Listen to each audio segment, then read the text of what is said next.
Welcome back to Iron Fate Stories. How is your day going today? Today, we're diving once again into incredibly exciting and thrilling stories about bikers. If you enjoy the content, please like, share, and subscribe to get notified about the latest stories. Enjoy the show. Poor kid flashed his broken arm to a biker at the clinic. By dusk 500, Harleys guarded his door. Eli didn't raise his broken arm for the nurse, he raised it for the biker. In the county clinic's waiting room, under fluorescent lights, the boy sat hunched on a plastic chair like he was trying to disappear. His left forearm was wrapped in a dirty t-shirt and a strip of duct tape. The swelling pushed against the fabric in a way that made your stomach tighten.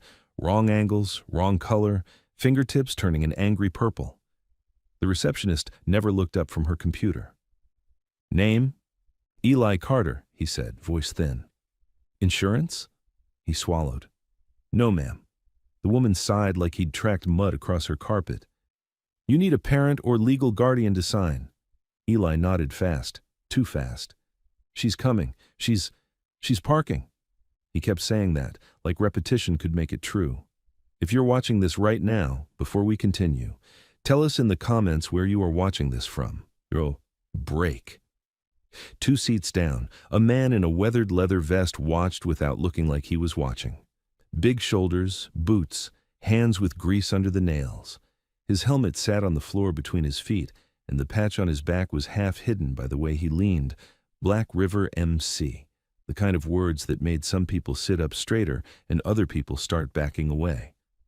The biker's eyes slid from the kid's taped-up arm to the boy's face. Not just the tears he was trying not to show, the way his jaw trembled when he thought nobody was paying attention, the way he kept glancing at the glass doors every time a car rolled past outside. A nurse pushed through the door marked triage and called, "Mr. Halverson?" The biker stood. The room shifted around him the way it always did when someone with that much weight decided to move. He walked in, got seen, got a quick bandage on the knuckles of his right hand, road rash that had turned into a split, and was back out in minutes. Eli was still there, still shrinking, still lying about someone parking. The biker sat again, closer this time, but not too close, close enough to hear. A couple on the far side of the room whispered over their phones.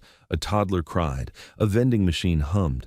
The clinic smelled like bleach and stale coffee and the faint metallic sting of blood. And under all of it, Eli's breathing came in short, careful pulls, like every breath cost him something. The biker didn't ask his name. Not yet. He just spoke like he was talking to the room, calm and low. "That arm's broke." Eli didn't look at him. "No, it's broke." Eli's shoulders flinched as if the words were a slap. "I fell." The biker let a beat pass. "Fell off what?" Bike."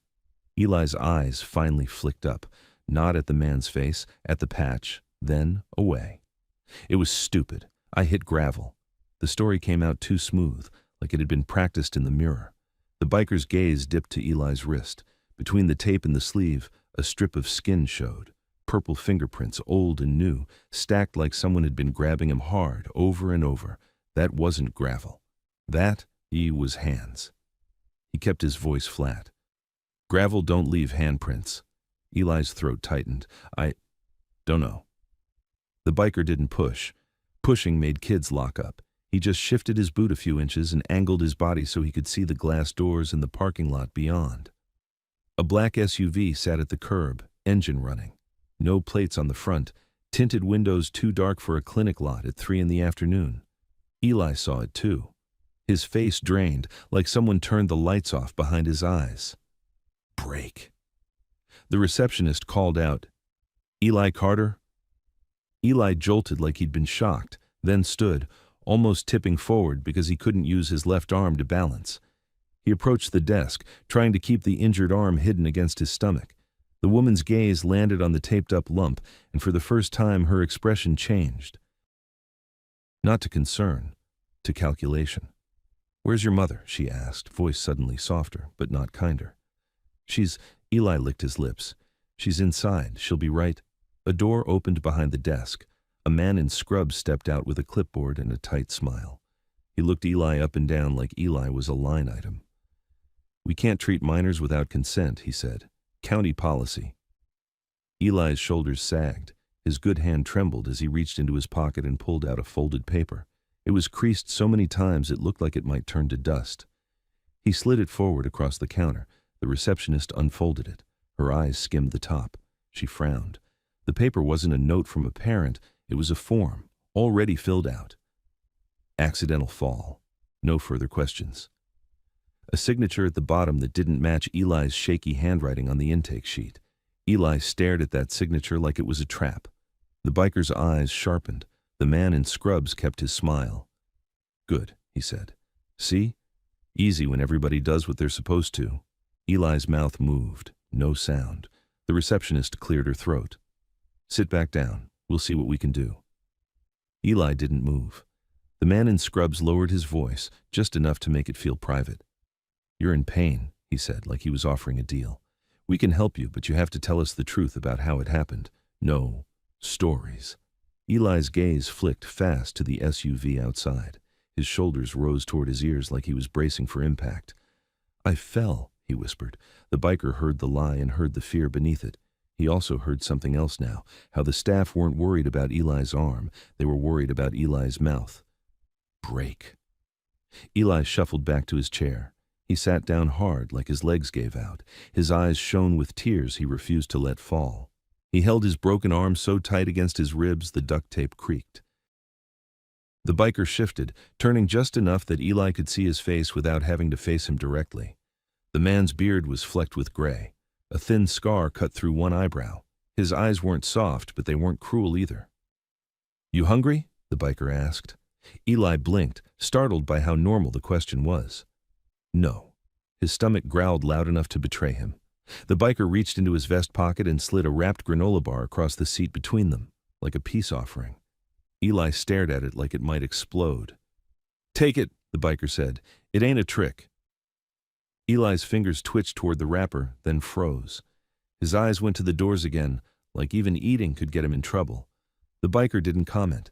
He just set his own water bottle on the floor and leaned back, making himself look less like a wall and more like a chair.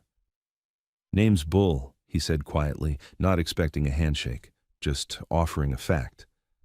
"I ain't with the clinic." Eli's lips pressed together. "Eli." Bull nodded once, like that was enough for now. Outside, the SUV's brake lights flared, then dimmed, like it was reminding Eli it could wait all day. Break. Minutes crawled. Somewhere down the hall, someone yelled in pain, and the sound cut off abruptly. Then, the clinic doors opened. A gust of cold air rolled in, and a voice, low and familiar, said, "There you are." Eli's whole body locked. A deputy stepped inside, tan uniform crisp, badge catching the fluorescent glare. He wasn't big, but he carried himself like the building belonged to him. His hand rested casual on his belt, close enough to the holster to make the point without saying it. He scanned the room, found Eli immediately, and smiled. Not a friendly smile. A smile that meant the hunt was over. Eli's taped-up arm twitched as he tried to tuck it tighter against his ribs. His eyes darted to Bull, then down, like looking at him was dangerous. The deputy walked closer, slow, enjoying it. "Your mom's been calling," he said loud enough for the receptionist to hear.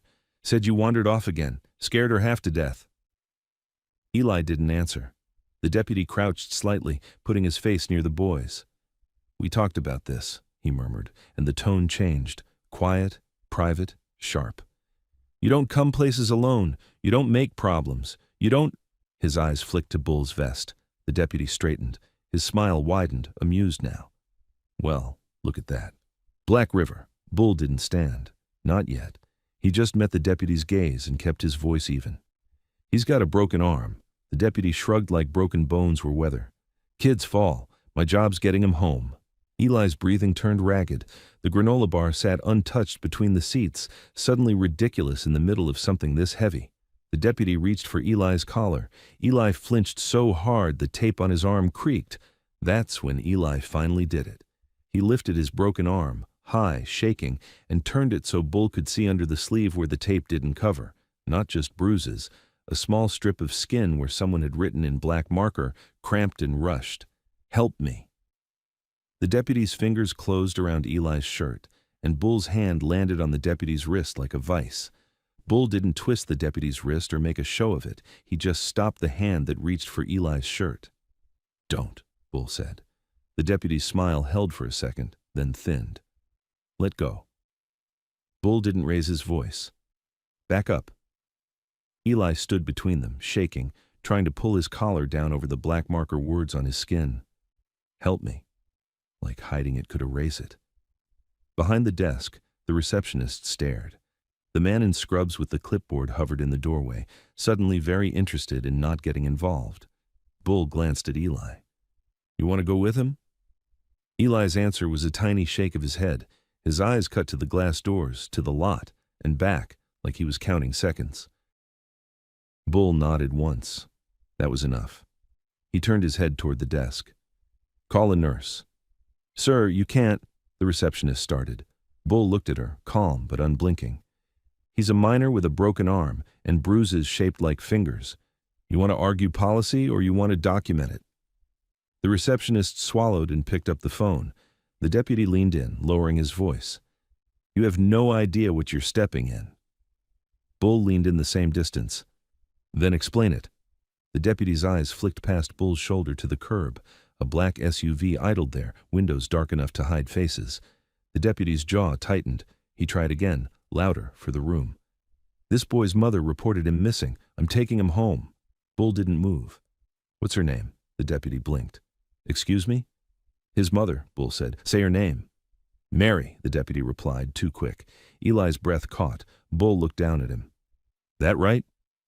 Eli stared at the floor. His good hand clenched until his knuckles went white. A door swung open, and an older nurse marched out, badge reading El Pineda. She took one look at Eli's arm and went straight to him like she'd seen this before. "Sweetheart," she said, already pulling on gloves, "can you wiggle your fingers for me?" Eli tried. Barely. Nurse Pineda's eyes dropped to the marker on his skin. "Help me."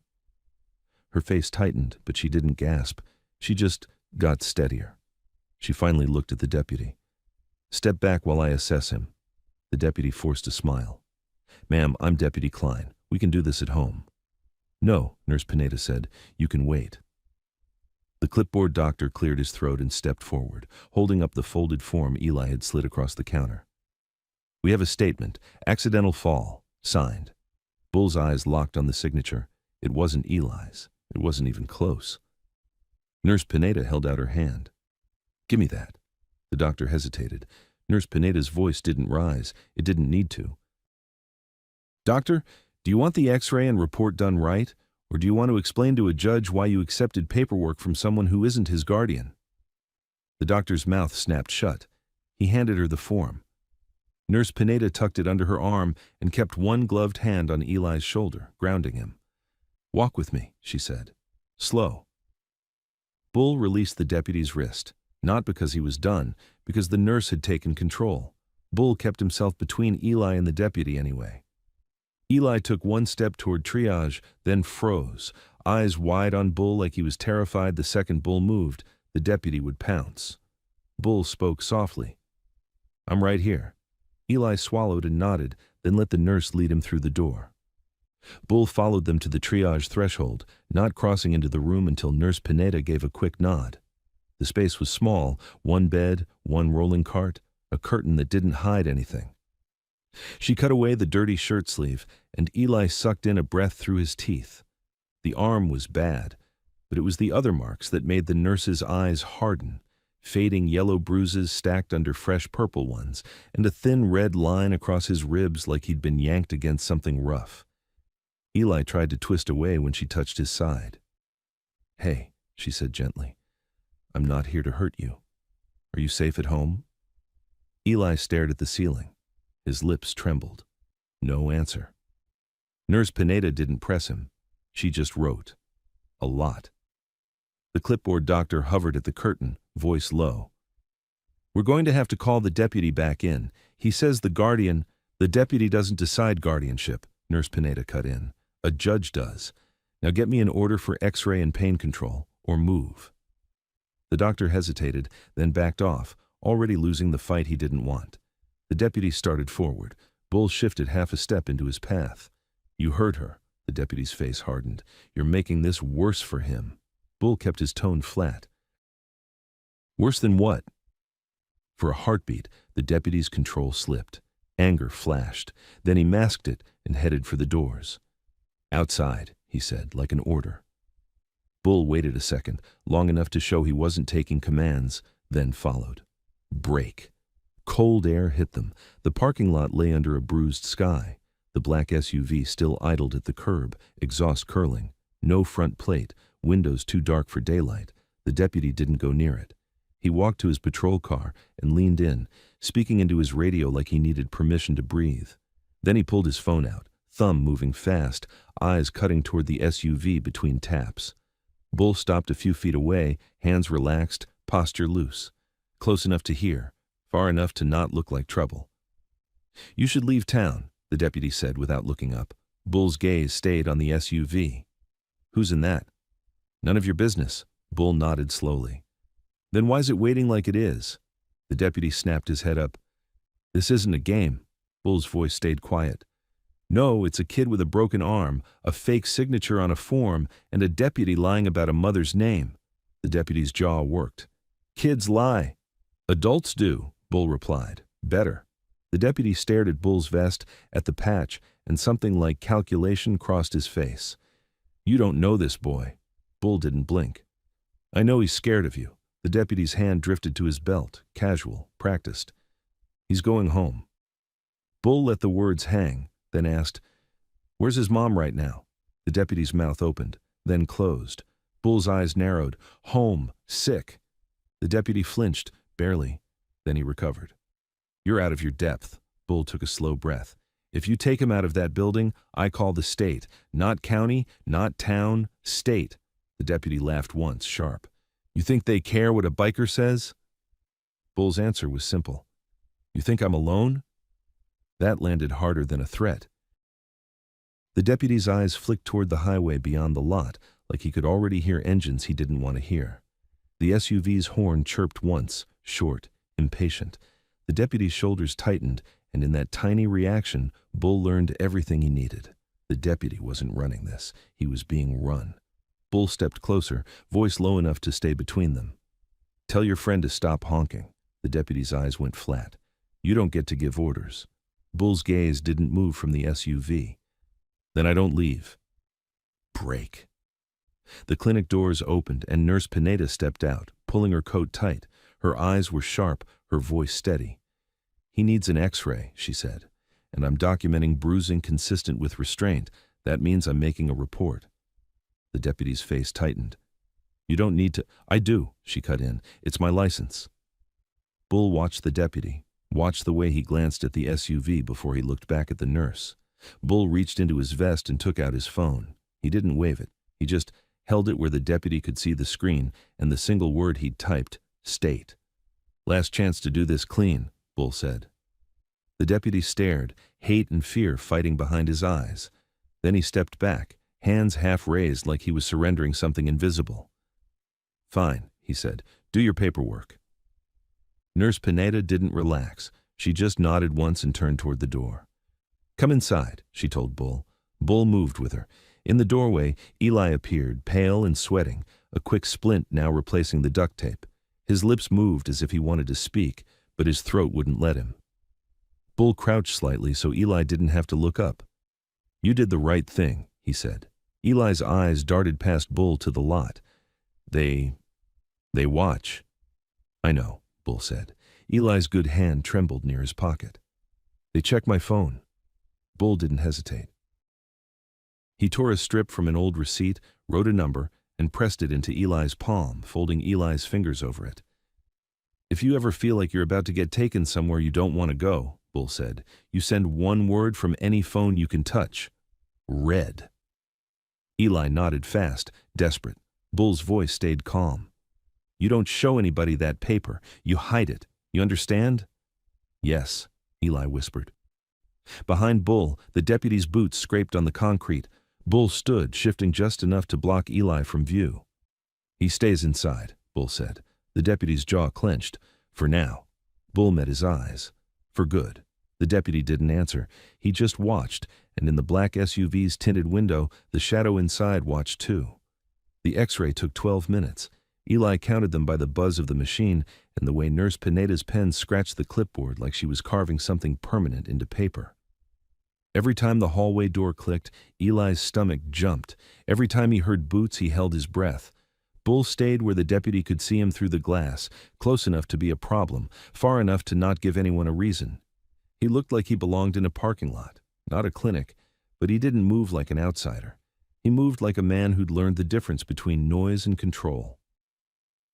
When the tech finally rolled Eli back, the doctor in scrubs cleared his throat like he was about to deliver bad news and hoped it would land on someone else. "Radius fracture," he said. "Clean break. We'll splint and refer to ortho." Nurse Pineda didn't even look up. "And pain." The doctor's eyes flicked to the deputy outside the door. "We'll do ibuprofen."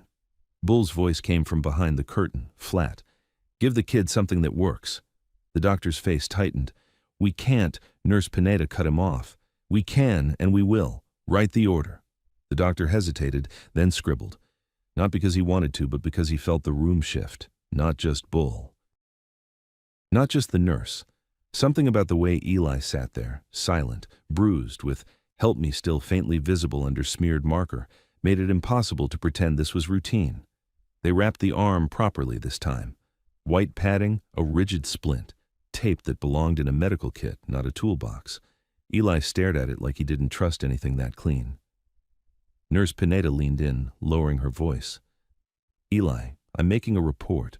I need to know one thing." Eli's eyes flicked to the hallway. "To the deputy?" she asked. "Or to someone else?" His lips parted. Nothing came out. She didn't rush him. She just placed her hand lightly on his good shoulder and waited until the shaking in his breathing slowed enough for words to fit. "Someone else," he whispered. Bull's head turned slightly behind the curtain, not at Eli, at the door, listening. Nurse Pineda nodded once like she'd expected that. "Okay," she said. "Then we're going to do this smart." She pulled the curtain a fraction wider, just enough to look out. The deputy was still there, near the lobby, posture relaxed like a man waiting for a coffee order, not a frightened kid. And beyond the glass doors, the black SUV still idled, like a metronome, like a threat with an engine. Break. They discharged Eli fast, too fast for a real clinic. The staff wanted him gone. A kid with bruises and paperwork problems was not a patient. He was a fire. The receptionist slid forms across the counter. "Sign here." Eli stared at the line, then looked up, eyes panicked. "I can't." The receptionist lowered her voice. "Then your guardian signs." Bull stepped forward. "He's not leaving with that deputy." The receptionist's eyes widened, then hardened. "Sir, you can't." Nurse Pineda appeared at Bull's shoulder like a shield. "He's leaving," she said, "with me." The receptionist blinked. "What?" Nurse Pineda didn't blink back. "I'm a mandated reporter. I'm making the call. Until the report is filed and an investigator confirms placement, this child stays under medical supervision." The receptionist opened her mouth. Nurse Pineda slid her phone onto the counter, screen facing up. It showed the state hotline number already dialed. "Do you want to stop me?" she asked. The receptionist closed her mouth. Bull looked at Eli. "You got a ride?" Eli's eyes dropped. We don't got a car." Bull nodded like he'd already assumed it. "Who's at home?" Eli's voice cracked. "Mom." Bull's gaze sharpened. "Sick?" Eli nodded fast. "Real sick." Bull's jaw flexed once. He didn't ask for details yet. He didn't need them to know this kid was carrying weight that didn't belong on 12-year-old bones. The deputy strode up then, smile back in place like a mask. "Great," he said, voice bright. "We're all set. Let's go, Eli." Eli's body went rigid. His good hand clamped around the folded receipt with Bull's number on it, hidden in his pocket. Bull stepped between them. "He goes with the nurse." The deputy's smile dropped. "That's not how this works." Nurse Pineda lifted her phone. "It is now." The deputy's eyes flicked to the phone, then to the black SUV outside. A tiny, involuntary look. Bull saw it. The deputy's voice lowered. "You're making a mistake." Nurse Pineda's tone didn't change. "Back up."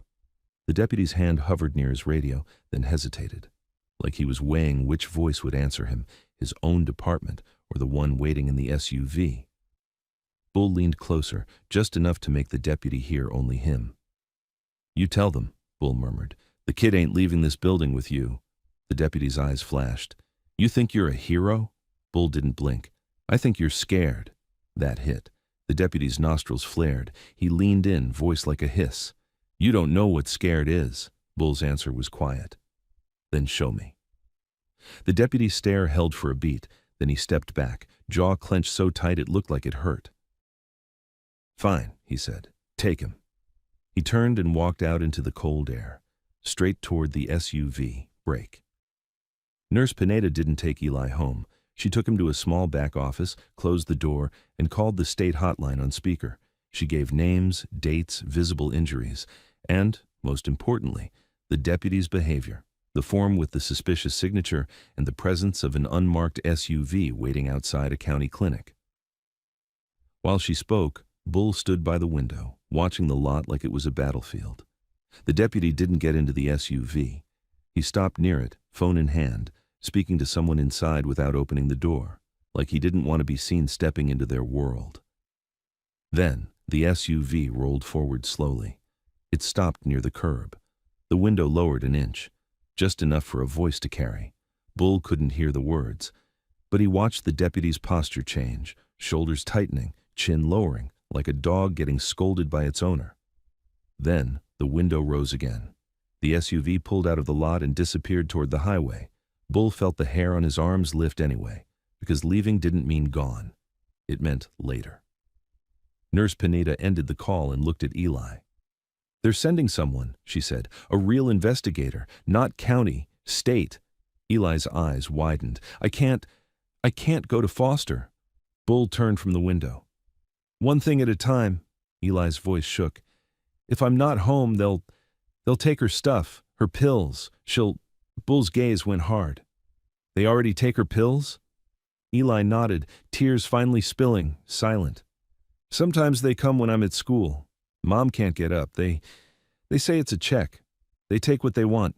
Nurse Pineda's face tightened. Who? Eli's lips trembled. Men. With badges. Not always the same.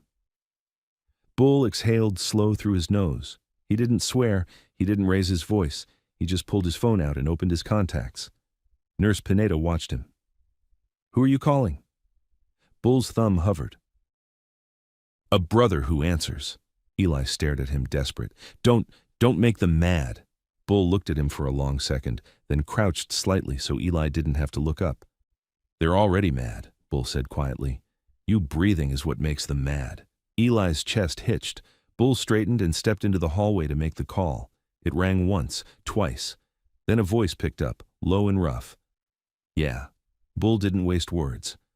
It's Bull. I'm at the county clinic. I got a kid, 12, broken arm, bruises, marked "Help me" on his skin.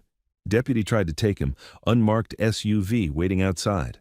A pause, then, quieter. Where you at exactly? Bull gave the address. Another pause. Bull could hear wind on the other end, like the man had stepped outside. How bad? The voice asked.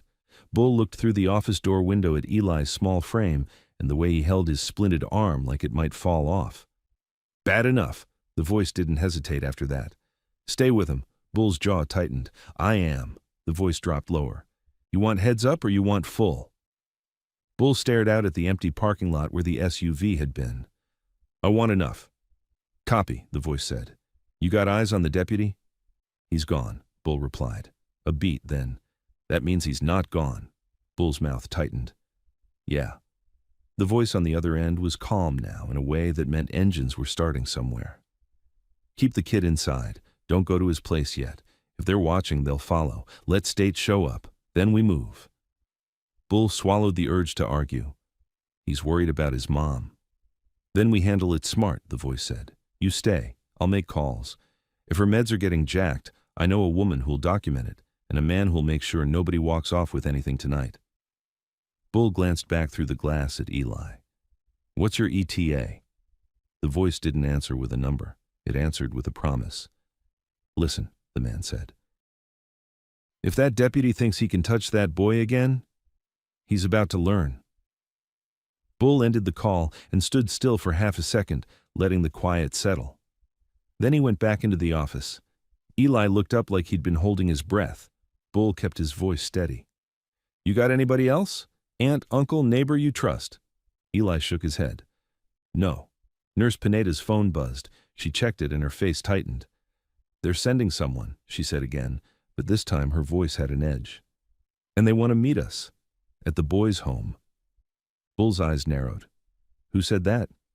"Dispatcher," she replied. "They're routing a welfare check first." Bull felt his stomach drop because he finally understood the play. If they got to the trailer before State did, they could clean it. They could take meds. They could threaten the mom. They could rewrite the story with fear.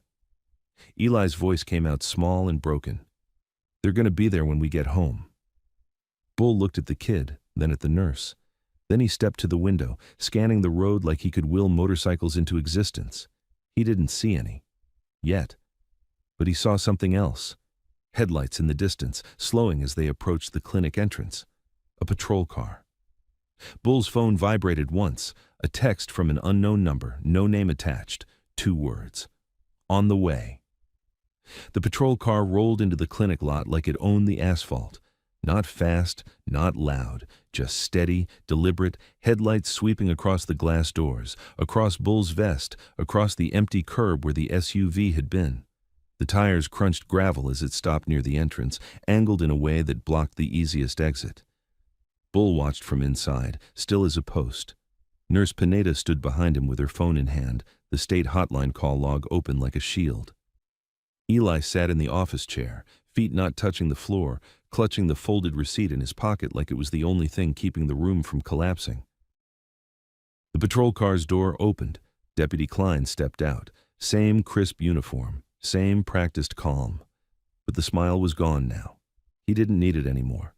He walked up to the doors and didn't come in right away. He just stood outside and looked through the glass at Bull, letting the silence do the threatening for him. Then he pushed the door open. The little bell above the frame chimed, bright and stupidly cheerful. "Evening," Klein said, voice smooth. "I hear we've got a situation." The receptionist stiffened behind the counter like she'd been waiting for him. Bull didn't answer. Nurse Pineda did. "There is no situation," she said. "There is an injured child, and I have filed a report." Klein's gaze slid to her phone. "That's cute," he said softly. "But you don't get to hold a child hostage, ma'am."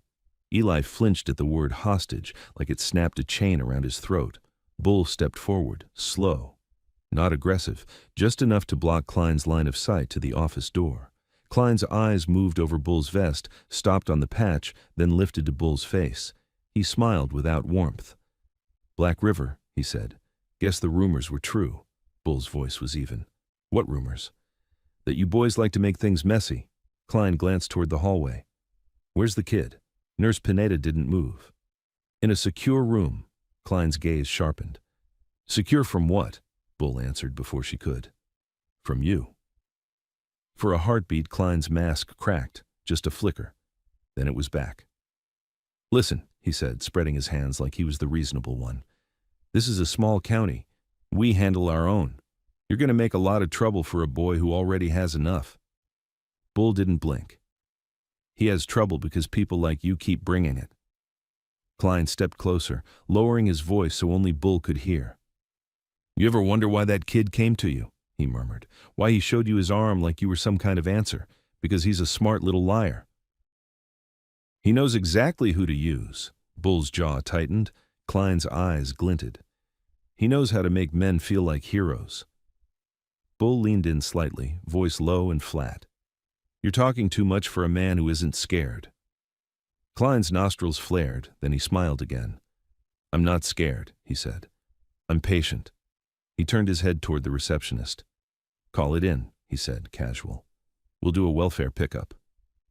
Nurse Pineda stepped forward sharply. "No, you will not." Klein looked at her like she was a fly. "Ma'am, you're a nurse. Stay in your lane." Nurse Pineda lifted her chin. "My lane is children who get hurt, and that boy got hurt in a way that doesn't match the story you're pushing." Klein's eyes narrowed. "Do you want to lose your job?" Nurse Pineda's voice didn't shake. Do you want to lose your badge?" The receptionist's hand hovered over the phone anyway. She was already choosing her side. Bull's phone vibrated again in his pocket. He didn't look yet. He already knew what it would say, but he needed the deputy to keep talking, to keep showing his hand, to keep giving them time. Bull raised his voice just a fraction for the lobby to hear. "State's involved," Klein chuckled. "State's not here." And that was the whole problem.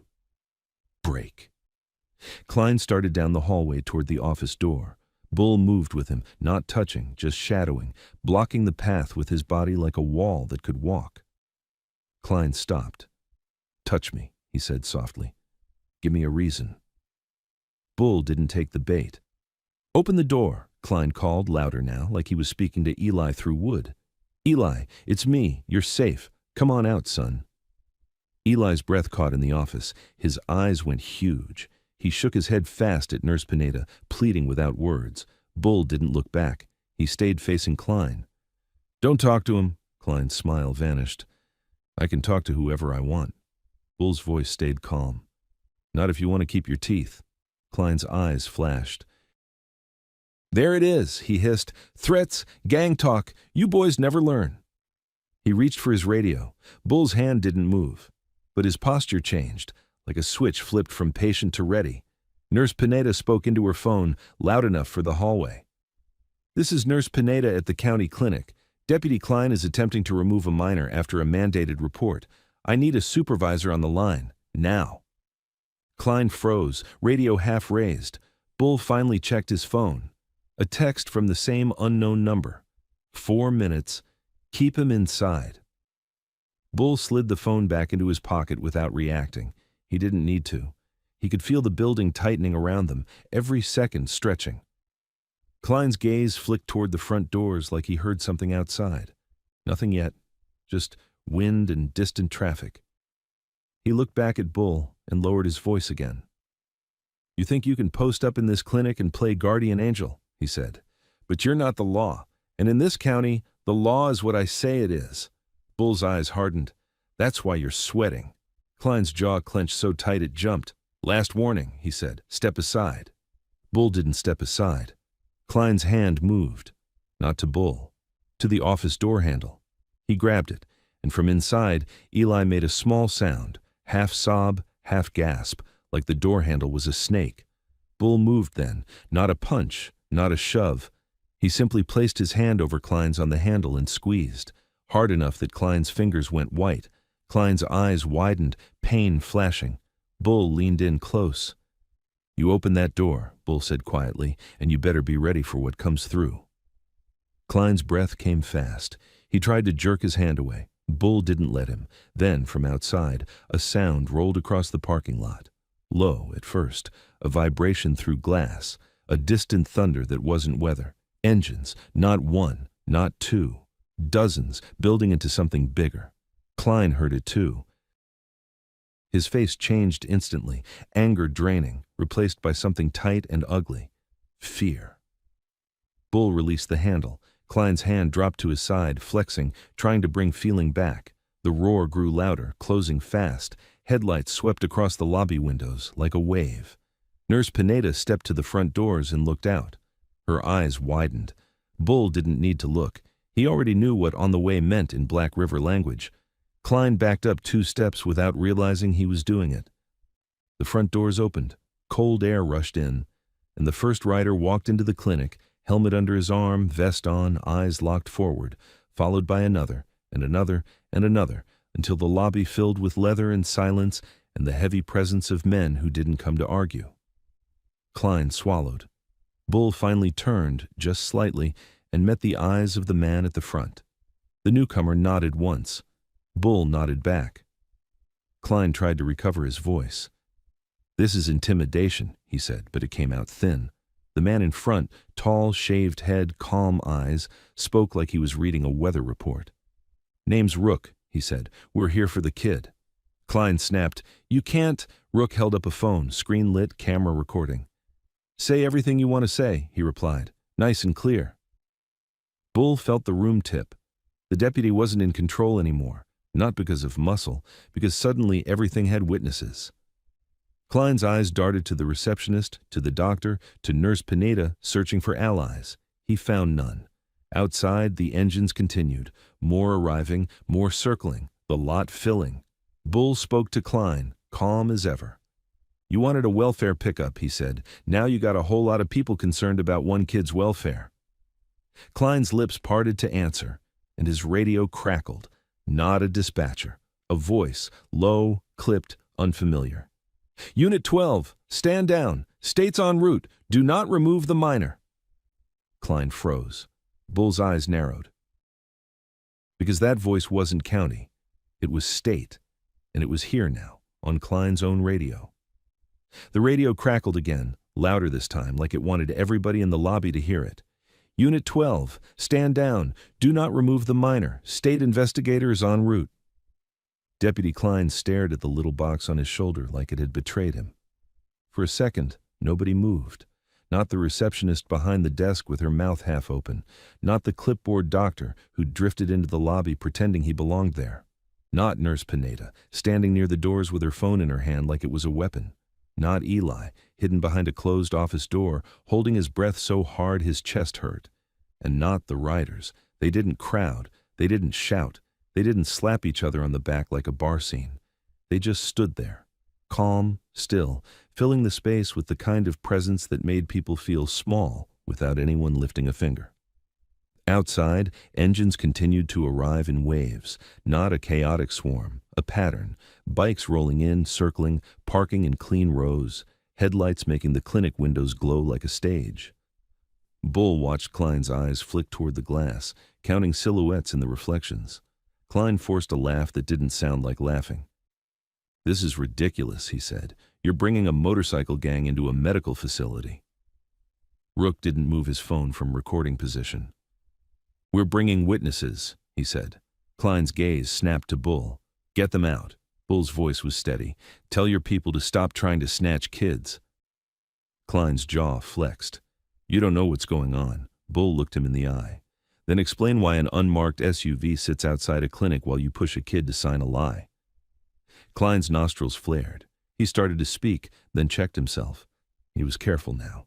He knew the camera was eating every word. Nurse Pineda took one step forward. Deputy, she said, I'm requesting a supervisor, not your friend. Not your buddy from down the hall. A supervisor. Klein's tone turned syrupy. Ma'am, you're overreacting. No, she replied. I'm reacting correctly. Bull could hear it in her voice. She'd seen enough bruises and enough patterns to know when a kid's pain was someone else's paperwork.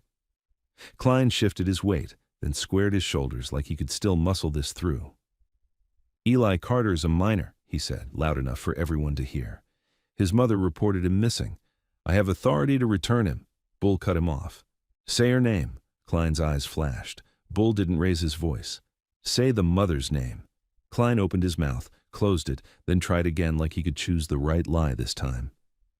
Mary, he said. Bull didn't even look at the nurse this time. He just spoke toward the office door. Eli. Silence. Bull waited, giving the kid the choice. Then, from behind the door, a small voice, hoarse, shaky, answered. That ain't her? The words hit the lobby like a dropped tray. Klein's face tightened. Eli, you're upset, you're confused. My mom's name is Denise, Eli whispered, voice breaking. Denise Carter. Nurse Pineda's eyes went hard. Repeat that, she said gently. My mom's Denise, Eli said again, stronger, as if saying it out loud was the first time the truth had been allowed to exist in that building. Bull watched Klein's expression change. That wasn't annoyance anymore. That was panic. Because it meant Klein had just lied in front of a camera, in front of a mandated reporter, in front of a room full of witnesses, and, if the radio was true, while state was already rolling. Rook's phone didn't move. Keep talking, he said quietly. This is good. Klein snapped. Turn that off. Rook's voice stayed level. Make me. Break. Outside, another wave arrived. This one sounded different, not just individual engines. A unified rumble, like the road itself was waking up. Bull stepped to the window and looked out. The lot was filling fast. Bikes stacked in lines along the curb, along the access road, even down the shoulder where they weren't supposed to park. Riders stood in small clusters, hands in pockets, scanning the perimeter, not the clinic. They weren't here to scare nurses. They were here to watch the watchers. Bull caught sight of a familiar figure moving through the crowd, older, heavier, with a vest that had more road miles than shine. The man didn't hurry. He didn't have to. When he reached the entrance, the riders at the front parted without being told. Bull felt the air shift when the man stepped inside, not because he was the biggest, because everybody else treated him like gravity. He took his helmet off and tucked it under one arm. His hair was gray at the temples. His eyes were calm in a way that didn't come from softness. It came from knowing exactly how far things could go. His gaze swept the lobby once, Klein, the staff, the phones recording, then landed on Bull. Bull nodded. Prez. The older man's eyes flicked toward the hallway. That him? Bull nodded again. 12, broken arm, bruises, marked, "Help me" on his skin. The president's jaw tightened just once. He turned toward Klein. "Evening, deputy," he said politely. Klein straightened like a boy being called to the principal's office. "Who are you?" The president smiled without humor. "Name's Sarge. I run Black River." Klein's eyes darted to the crowd behind Sarge. "This is obstruction." Sarge nodded as if considering that. "Maybe?" Then he looked at Nurse Pineda. "Ma'am, are you safe?" Nurse Pineda blinked, caught off guard by the question. "Yes," she said. Sarge nodded. "Good. Because we're not here to burn your place down. We're here to make sure a kid gets through a night without somebody putting hands on him." Klein's voice sharpened. "You don't get to decide that." Sarge looked at him like he was measuring his spine. "No," he said calmly. "But the state does." "And I heard them tell you to stand down." Klein's eyes flared. "State isn't here." Sarge tilted his head slightly. "Then let's wait." Klein's hands clenched and unclenched. He glanced at the front doors, at the line of bikes, at the riders. Then he glanced at the receptionist like she might rescue him with a policy statement. She didn't move. The doctor in scrubs took a slow step backward, suddenly remembering he had a patient somewhere else. Break. Minutes passed heavy. Eli stayed behind the door, but Bull could hear him breathing now, fast, scared, alive. Nurse Pineda kept her phone ready, thumb hovering above call. Rook kept recording without a word, face blank. Klein paced twice, then stopped like pacing made him look weaker. Then headlights flared outside, bright white, not motorcycle, not patrol. A state vehicle rolled into the lot, then another, a third. They parked near the entrance, clean and official, cutting through the sea of bikes like a knife through water. Two people stepped out, one man, one woman, wearing plain clothes with jackets that didn't have county patches. The woman carried a folder. The man carried a small black case. They walked up to the doors, and the riders didn't block them. They opened a lane. The woman pushed the door open and stepped into the lobby. She took in everything in one glance: the deputy, the nurse, the camera phones, the bikers, the tension. She pulled out a badge. "Special Investigator Maren Holt," she said. "State." Klein's shoulders lifted, defensive. "Finally." Holt looked at him, then looked past him to Nurse Pineda. "You made the report?" "Yes," Nurse Pineda said. Holt nodded. "Where's the minor?" Klein opened his mouth. Bull answered first. "In the back office, safe." Holt's eyes cut to Klein. "Deputy, you attempted to remove him?" Klein bristled. "I was conducting a welfare return." Holt's gaze didn't soften. "On what authority?" Mother reported. Holt held up a hand. "Name." Klein's mouth opened. Bull didn't speak this time. He let Klein hang himself. "Mary," Klein said, too quick. Holt's eyes moved to Nurse Pineda. "The child said the mother's name is Denise." Nurse Pineda nodded. "He did. Twice." Holt's face went still. "Deputy, you're done here." Klein's voice rose. "Excuse me?" Holt didn't blink. "Step outside. Hand your radio to Officer Greer." The man beside her, Greer, stepped forward. Klein's jaw tightened. "This is my county." Holt's tone sharpened, steel under velvet. "Not tonight." Klein stared at her like he couldn't believe someone could talk to him that way. Then he looked at the lobby full of riders, at Sarge's calm eyes, at Bull's stillness, at Rook's phone recording every twitch of his face. Klein reached up slowly, unclipped his radio, and handed it to Greer like he was handing over a piece of his identity. Holt turned to Bull. "You?" she said. "You're the one who intervened?" Bull nodded. "He tried to take the kid." Holt held his gaze. You have video? Rook lifted his phone slightly. Plenty, he said. Holt nodded. Good. Then she looked at Sarge. And you're... Sarge's voice was calm. A concerned citizen. Holt's eyes flicked to the sea of bikes outside. That's a lot of concern. Sarge shrugged once. Kid's small. Concern gets big. Holt's mouth twitched like she almost smiled. Then she turned toward the hallway. I need to speak with Eli, she said, alone, with the nurse present. Bull nodded. He's scared. Holt's expression softened by a fraction. I know. She walked toward the office door. Klein stood near the entrance now, boxed in by his own choices, watching her go with something ugly in his eyes. Bull watched him back. Because even with State in the building, Bull knew one thing. People who hunted kids didn't stop hunting just because a badge walked in the room. Investigator Holt closed the office door with Nurse Pineda inside and Bull outside. She didn't slam it. She didn't need to. The click of the latch was enough to make the hallway feel like two different worlds. Bull stayed planted 3 feet from the door, arms loose at his sides, eyes scanning the lobby reflection in the glass. Riders stood in quiet groups, not blocking staff, not touching anything, not giving the clinic a single excuse to call them violent. They didn't have to be violent to be effective. Sarge stood near the reception desk like he'd always belonged there. Rook kept his phone up, recording everything that mattered.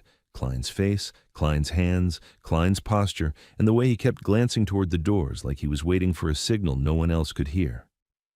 Klein had been walked outside by Officer Greer, but he wasn't gone. He hovered at the edge of the parking lot under the glow of State headlights, talking too fast on his personal phone, shoulders tight. Bull watched the line of bikes outside and understood the geometry. Riders spaced around the lot, eyes on the highway entrance, eyes on the side road, eyes on the clinic's back service lane. They weren't surrounding the clinic to trap anyone in. They were sealing routes so nobody could get in close without being seen. Inside the office, Eli's voice was muffled, but Bull could hear enough to know it wasn't a full confession yet. It was a kid trying to say what he was allowed to say without paying for it later. He heard Holt's voice once, calm and steady. You're not in trouble, she said. I'm not county. I'm not here to make you disappear. I'm here to keep you alive. A long silence. Then Eli whispered something that made Nurse Pineda suck in a breath. Bull didn't hear the exact words. He heard the weight. Break. 20 minutes later, the office door opened. Eli stepped out first, face pale and wet, the splint on his arm bright white under fluorescent lights. He kept his injured arm tight to his chest like a shield. He didn't look at the riders. He looked at Bull. Bull crouched slightly, meeting him at eye level. You okay? Eli swallowed hard. No. Bull nodded. Fair? Eli's lips trembled. She said, They might take me. Bull's gaze flicked to Holt behind him. Holt's expression stayed neutral, but her eyes were serious. Bull spoke quietly. They might move you somewhere safe. That ain't the same as taking you. Eli's breathing hitched. My mom, Bull cut in gently. We're not leaving her. Eli stared at him like he didn't believe adults could say that and mean it. Holt stepped into the hallway, folder tucked under her arm. We need to talk, she said to Bull, Nurse Pineda, and Sarge. Sarge motioned with 2 fingers, and the closest riders shifted back, giving them space without anyone having to raise a voice. They gathered near the triage door where it was quieter. Holt opened her folder. The boy is not safe returning home tonight, she said, keeping her voice low but firm. He reported ongoing intimidation. He described men with badges entering the trailer when his mother is incapacitated. He described medication disappearing. He described threats tied to what he witnessed. Nurse Pineda's jaw tightened. Witnessed what? Holt's eyes met hers. A county-run fraud scheme tied to prescriptions. The clinic isn't just treating patients, it's controlling access. His mother's condition makes her vulnerable, and the boy became leverage. Bull felt his chest go cold. He'd suspected it was ugly. He hadn't expected it to be organized. Sarge spoke calmly. And Klein. Holt's expression didn't change. Deputy Klein is compromised at minimum, possibly involved. We are opening an investigation tonight, but that doesn't protect the child in the next 3 hours. Bull's eyes flicked toward the lobby window. Klein was still out there, still on the phone, still too alive in the situation. Bull lowered his voice. "He's got people." Holt nodded. "Yes." Nurse Pineda asked, "What's the plan?" Holt's answer was immediate. "We separate the child from the location and we secure the mother." Eli, standing a few feet away, heard the word mother and stepped forward, panicked. "If they go there, they'll take her pills," he said, voice cracking. "She needs them. She can't—" Holt's eyes softened a fraction. "We're going to her." Eli shook his head hard. "No, they'll be there." Bull looked at Holt. "Let me take point." Holt hesitated. "This is a state operation." Sarge spoke, polite but flat. "State can't be everywhere at once." Holt's eyes moved to the sea of bikes outside. "And you can." Bull didn't smile. "We can watch roads." Holt held his gaze a moment longer, then made a decision. "Fine," she said, "but no contact unless necessary. You are observers." Sarge nodded. "We observe real good." Break. The county tried to strike first anyway. Holt's phone rang, one of those short-clipped rings that sounded like bad news. She listened for 5 seconds, then her face tightened. "County Dispatch just issued a welfare check at the trailer," she said. "They're trying to get there ahead of us." Bull felt his teeth grind together. "That's not welfare, that's cleanup." Holt nodded. "Exactly." She turned to Greer. "Get the state units moving now. Lights off until we're close." Greer nodded and stepped out. Holt looked at Bull. "Do you have transport for the child?" Bull shook his head once. "Not in my truck. Too obvious." Sarge lifted his chin toward a rider near the door, a woman with a calm face and a denim vest under a leather jacket. "Vera," he called. Vera stepped forward. She didn't swagger. She didn't act tough. She just looked competent. Sarge said, "You take the kid. Quiet car, no club colors. You stay with the nurse. You don't stop for anybody. You understand?" Vera nodded once. "Got it." Eli stared at her, scared. Where are we going?" Holt answered. "A safe place for tonight." Eli's eyes darted to Bull. "I don't want to leave her." Bull crouched again. "You leaving keeps her alive," he said. "If they can't use you, they lose their grip." Eli's throat worked like he was trying not to cry. "Promise you'll check her." Bull didn't hesitate. "I promise."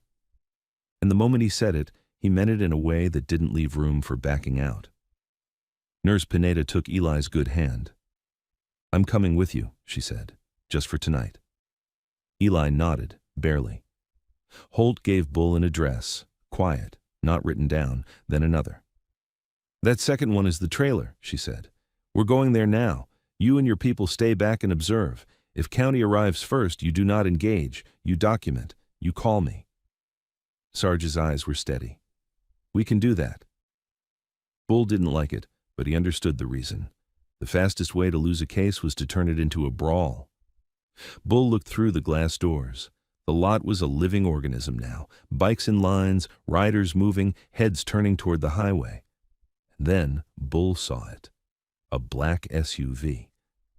Not the same one from earlier maybe, but the same kind. Dark, tinted, no front plate, sliding past the clinic entrance slow as a predator, not turning in, just watching. Bull's stomach tightened, because that meant they weren't just cleaning up at the trailer. They were tracking the kid. Bull turned to Sarge, voice low. "We got a tail." Sarge's eyes narrowed. He didn't even need to ask which vehicle. He lifted his chin slightly, and outside, 3 riders peeled off without starting their engines loud, just rolling out smooth, casual, like they were going for gas. Bull watched the SUV drift down the road, watched one of the riders fall in behind it at a distance that wouldn't spook it, watched another rider take the parallel road toward the trailer route, watching, observing, documenting. Bull looked back at Eli, who was being guided quietly toward Vera's car, head down, splinted arm pressed tight to his chest. Eli paused at the door and looked back once. Bull met his eyes and nodded. No speeches, no reassurance that would sound fake, just a promise held steady. Then Vera led Eli out into the cold night. Engines stayed off near the clinic. No parade, no noise, just movement, just control. Holt walked toward the state vehicle with Greer, already giving instructions into her phone. Bull stepped outside and inhaled the sharp night air. In the distance, toward the highway, the black SUV's taillights faded. Bull's phone buzzed, a new text from the unknown number. "There's a second team." Bull stared at the message, feeling the night tilt again, because it meant one team was going to the trailer, and the other wasn't going there to check welfare. Bull didn't reply to the text. He didn't need to. The message wasn't asking a question, it was a warning, and it landed in his chest like cold metal. There's a second team. He tucked the phone away and walked across the lot without hurrying. Hurrying made people look guilty. Calm made people look inevitable. The bikes nearest the entrance stayed quiet, engines off, headlights low. Riders leaned against fenders and smoked or pretended to scroll their phones. From a distance, it could have looked like a bunch of men killing time outside a clinic. Up close, it looked like a perimeter. Bull found Sarge near the edge of the lot where the darkness started swallowing the pavement. Two riders stood with him, watching the road like they were counting vehicles without moving their lips. Bull stepped in close enough that only Sarge could hear. "We got a second team," Bull said. Sarge didn't react, just nodded once like he'd expected it. "Where?" "Don't know yet," Bull replied. "But they're not here for the trailer." Sarge's gaze stayed on the road. "They're here for leverage." Bull's jaw tightened. "Kid's already moving." Sarge finally looked at him. "Then they go for the other thing." Bull knew what he meant. Denise, the mother. The sick woman who couldn't get up fast enough to lock a door when men with badges decided they wanted to come inside. Bull's fingers flexed once, controlled. "State's en route to the trailer." Sarge's voice was quiet. "State moves like paperwork." Bull didn't argue. A rider approached, young, sharp-eyed, no club colors visible under his jacket. He spoke low. "Vera's out. Nurse with her. Black SUV stayed on the main road, didn't turn. Another car picked up the tail at the fork." Sarge nodded. "Good." The rider added, "But there's another unit." Bull's chest tightened. "Where?" "Gas station half a mile west," the rider said. "Unmarked sedan, 2 inside. They've been sitting, watching the clinic turn off." Bull looked toward the highway. In the dark, headlights flashed by like passing knives. Sarge's eyes narrowed. "Second team's waiting to see which direction matters." Bull's phone buzzed again. A new message. Same unknown number. "Trailer route is hot. Don't follow state in." Bull stared at it for half a second, then looked up at Sarge. "Someone's trying to steer us," Bull said. Sarge's mouth tightened. "Or save you." Bull's gaze flicked across the lot to where Holt state vehicles were staged, engines idling low, lights off. Greer stood with her near the hood, both of them looking down at a map app, talking fast. Bull walked over. Holt looked up as he approached, her face drawn tight with the kind of focus that didn't allow for feelings. "You got updates?" she asked. Bull kept his voice low. "Second team sitting west, unmarked sedan, 2 occupants. They're not moving yet." Holt's eyes hardened. "They're coordinating," Bull nodded. "And I just got a text warning the trailer route is hot." Holt's gaze snapped to him. "From who?" Bull shook his head. "Unknown number, but it's not random. They've been feeding us accurate timing all night." Holt didn't like that. You could see it in her posture. Investigators hated invisible helpers because invisible helpers could become invisible problems. She gave a small nod to Greer. "Have our unit sweep the gas station west," she said. "Quiet, no lights." Greer moved immediately. Holt looked at Bull. "You said the boy described men with badges entering the trailer when his mother can't get up. If the second team wants leverage, they could go to her now before we arrive." Bull's voice dropped. "That's what I think." Holt held his gaze. "If we split, we lose numbers." Bull didn't blink. "If we don't split, we lose Denise." Holt's jaw tightened. Sarge stepped up behind Bull, calm as stone. "We can cover approaches," he said. "No engagement, cameras, witnesses." Holt's eyes moved to the sea of bikes. "And if they force entry?" Sarge's voice stayed level. "Then you'll have video of county forcing entry into a sick woman's trailer while state was on the way." Holt looked at Bull. "You understand," she said. "If you put hands on anyone, county will spin this into bikers attacked law enforcement." Bull nodded once. "We don't touch unless they touch first?" Holt's gaze sharpened. Even then, you call me before you act. Bull didn't promise something impossible. He promised something he could control. You'll be the first call, he said, if there's time. Holt stared at him for a beat, then made her decision. Fine, she said. 2 of my units to the trailer. 1 unit with me to Denise's location. Bull felt his chest loosen by a fraction. Holt pointed at him. You ride back, not in a pack. 1 or 2 vehicles, no colors if possible. Sarge nodded to a rider near the bikes. The rider peeled off his vest and tucked it into a saddlebag without complaint. Bull turned to go, then paused. Holt, he said. She looked at him. Bull's voice was steady. The kid said they check his phone. If they're checking his phone, they already know Denise's address. Holt's expression tightened. Then we assume they're already moving. Break. They moved in a way that didn't look like a convoy. Bull took his truck, not a bike. A battered old pickup with no club decals, no shine.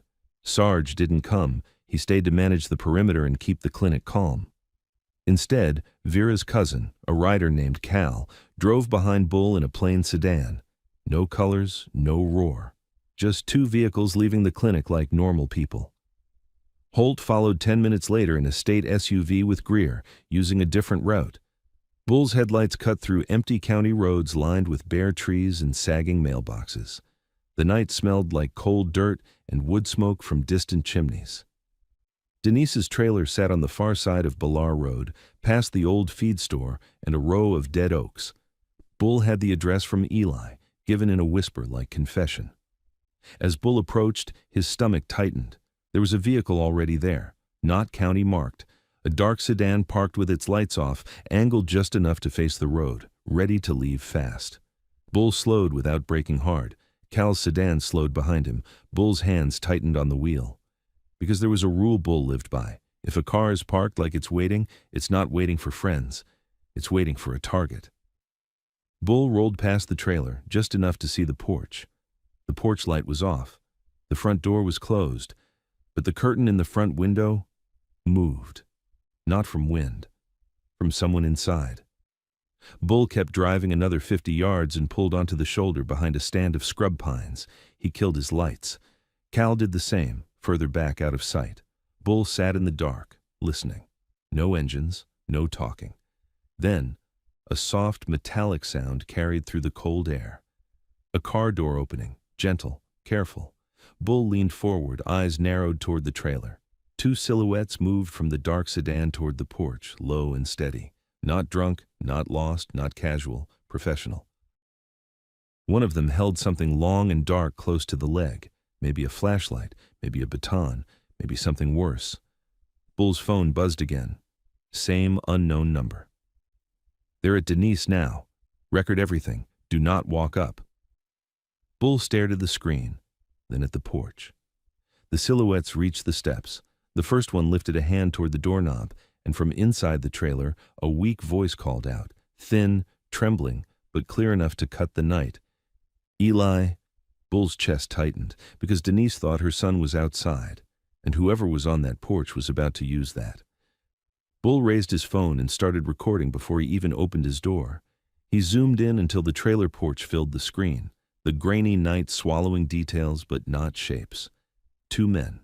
No uniforms, dark jackets, one moving like he'd done this 100 times, the other hanging half a step behind, scanning the road like he expected company. Denise's voice came again from inside, fragile and hopeful. Eli, baby, is that you? The man closest to the door leaned in, pitching his voice softer, almost gentle. Yeah, ma'am, it's Eli. Open up. He's hurt. Bull felt his stomach turn. Cal's sedan was still, engine off, a faint outline in the darkness behind the pines. Bull didn't look back, but he knew Cal would be recording too. Bull whispered into his own phone, narrating under his breath like a habit. 2 males, no uniforms, attempting to gain entry. Female inside thinks it's her son. The man on the porch tried the knob. Locked. He leaned closer to the window and knocked. 3 light taps that sounded like someone trying not to scare a dog. Ma'am, he said again, voice low, patient. It's cold out here. He needs to come in. Denise coughed, a harsh, wet sound. Where? Where were you? She rasped, speaking to the voice like it belonged to her child. I've been calling. The man didn't answer that. He stayed on the single track that mattered, the door. Open it, Denise, he said softly. Bull's eyes sharpened. He'd used her name. Denise froze inside. You could feel it even from 50 yards away, like the trailer itself held its breath. My name, she croaked. The second man stepped up, impatience flashing. Just open the door, he said, harsher. We don't have all night. The first man shot him a look, shut up, then went back to gentle. Sorry, he said. He's in pain. We're trying to help. Bull's thumb hovered over call. Holt had said call before acting. But if they got through that door, the whole night changed. Bull didn't call yet. He recorded. Because the cleanest way to kill a monster was to let it show its teeth on camera. Break. Inside, Denise moved. A shadow crossed the thin curtain. Her voice came again, weaker now, frightened. Eli, she whispered, say something only you know. Bull's pulse jumped. The first man on the porch hesitated, just a fraction too long. Then he tried anyway. Mom, it's me. Open. Denise coughed again, then forced out, What did I call you when you was little? Silence. The second man shifted his weight, annoyed. Jesus. The first man's patience snapped a little. Ma'am, open the door. Denise's voice turned small and certain. You ain't my boy. The porch went still. The first man's face hardened, and the softness drained out of his posture. Denise, he said, voice dropping, don't do this. Bull felt the line get crossed. The act was over. The second man reached into his jacket. Bull's grip tightened on the phone. He kept recording. The second man pulled out a tool, thin, dark, and long. A pry bar. Bull swallowed heat rising in his throat. The man stepped to the doorframe and slid the bar into the crack. Careful, quiet. Denise made a sound inside, half sob, half gasp, then the scrape of furniture as she tried to push something against the door with what strength she had left. Please, she rasped. Please don't. The pry bar flexed. The doorframe creaked. Bull exhaled slowly through his nose. He didn't sprint. He didn't roar. He opened his truck door with the same calm he'd used all night. Cal's sedan door opened too, soft as a whisper. Bull stepped out and stayed in the dark, using the pines as cover. He walked, not fast, because fast made you visible. He moved like a shadow sliding along the edge of the road. He kept the phone up, recording. The men on the porch didn't see him yet. They were focused on the door. The pry bar popped a fraction. Denise cried out, and the first man said, colder now, we can do this easy or we can do it ugly. Bull stopped 10 yards away, still in darkness, and spoke. Step away from the door. The words weren't shouted. They were flat. They hit the porch like a slap. Both men snapped their heads toward the road. Bull stayed in shadow, phone lifted. You're on camera, he said. Back away. The first man squinted, trying to place him. Who the hell are you? Bull didn't answer the question they wanted. He gave the only answer that mattered. Back away, he repeated. The second man's shoulders tensed. It's him, he muttered. Biker. The first man's gaze flicked down the road, searching for headlights, for a pack, for noise. There was none. Just one voice in the dark. That made him braver. He stepped down from the porch, pry bar still in his partner's hand. You're trespassing, the first man said. This is county business. Bull's voice stayed calm.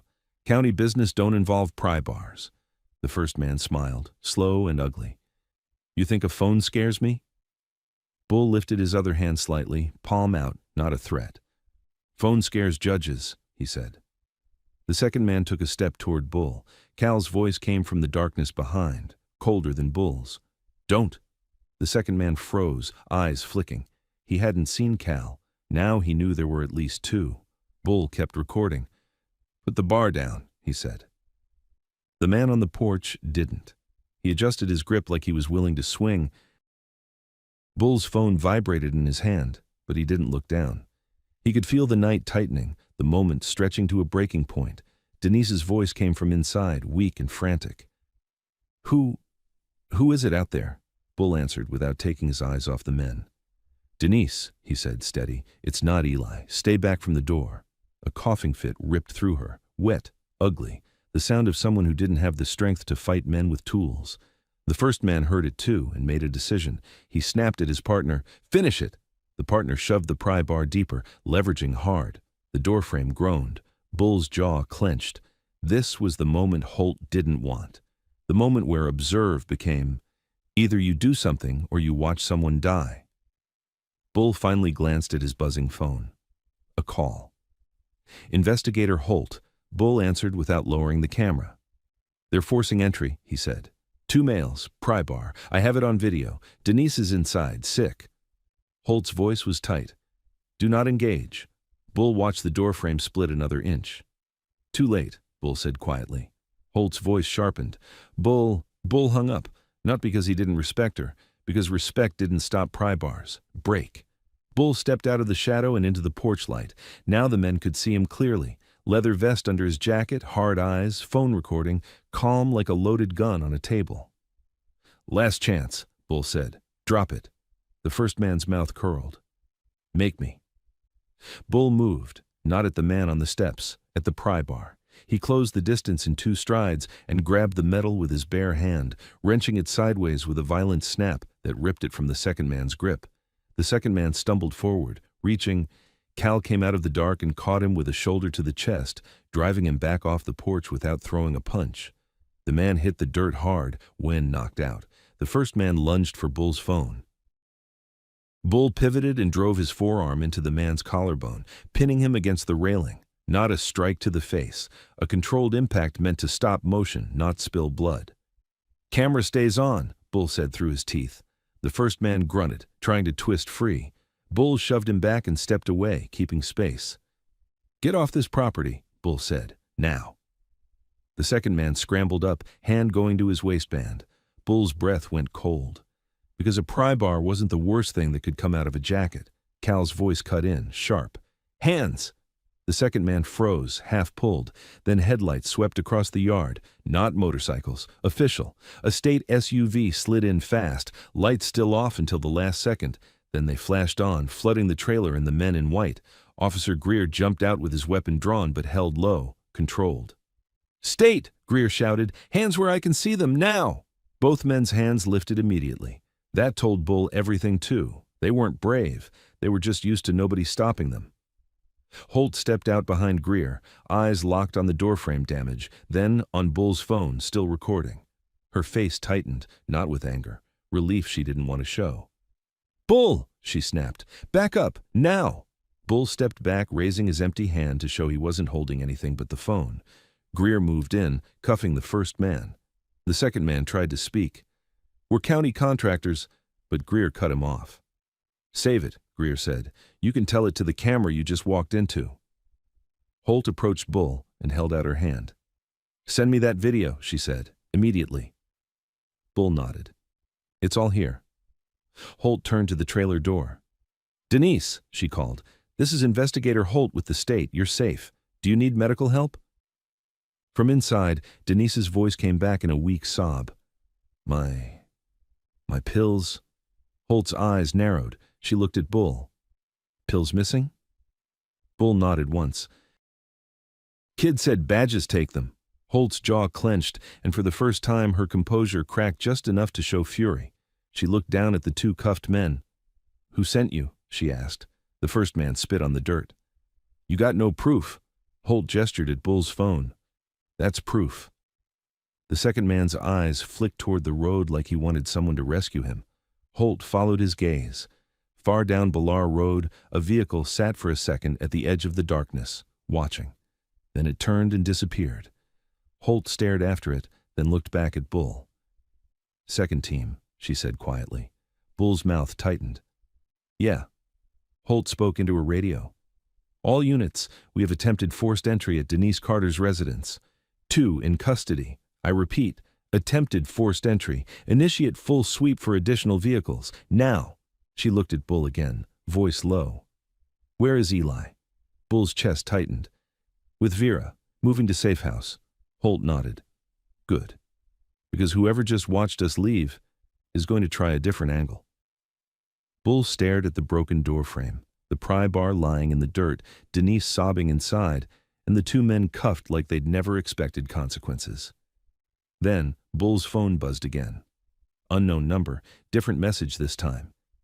They'll blame the boy. They'll say he stole the pills.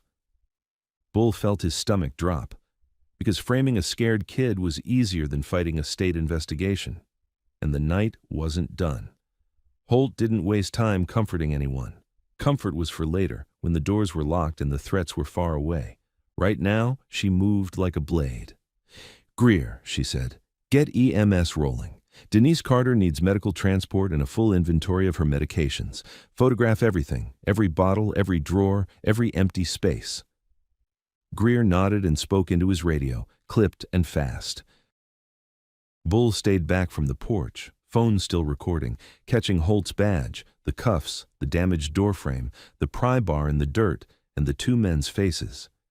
He made sure the camera got the timestamp on the state SUV dash display when Greer opened the door, because timestamps beat excuses. Denise cried inside, weak and ragged. "My pills, they took..." Holt stepped closer to the broken doorframe but didn't push in. "Denise," she said, firm and gentle at the same time, "I'm going to have EMS come to you. I need you to stay where you are. Can you breathe okay?" A wet cough answered her. "Can you unlock the door?" Holt asked. "Or is it jammed?" Denise tried. You could hear the rattle of a chain, the scrape of something dragged across the floor. The door didn't open. The pry bar had warped the frame enough that it stuck. Holt looked at Greer. "We're not forcing it," she said, "not unless EMS needs immediate access." Greer nodded and stepped toward the window instead, flashlight angled so it didn't blind whoever was inside. He spoke gently through the glass. "Ma'am, can you come into view? Just your face. We need to see you're okay." A shadow moved, slow and shaky. Denise's face appeared behind the thin curtain, pale, eyes red, cheeks hollow, hair stuck to her forehead. She looked like she'd been running a fever for days. And she looked at Bull's phone like it was the first time in a long time she believed anyone would see what was happening to her. Bull's chest tightened. Holt turned back to the two cuffed men in the yard. "Who sent you?" she asked again, voice calm but deadly. The first man kept his jaw clenched.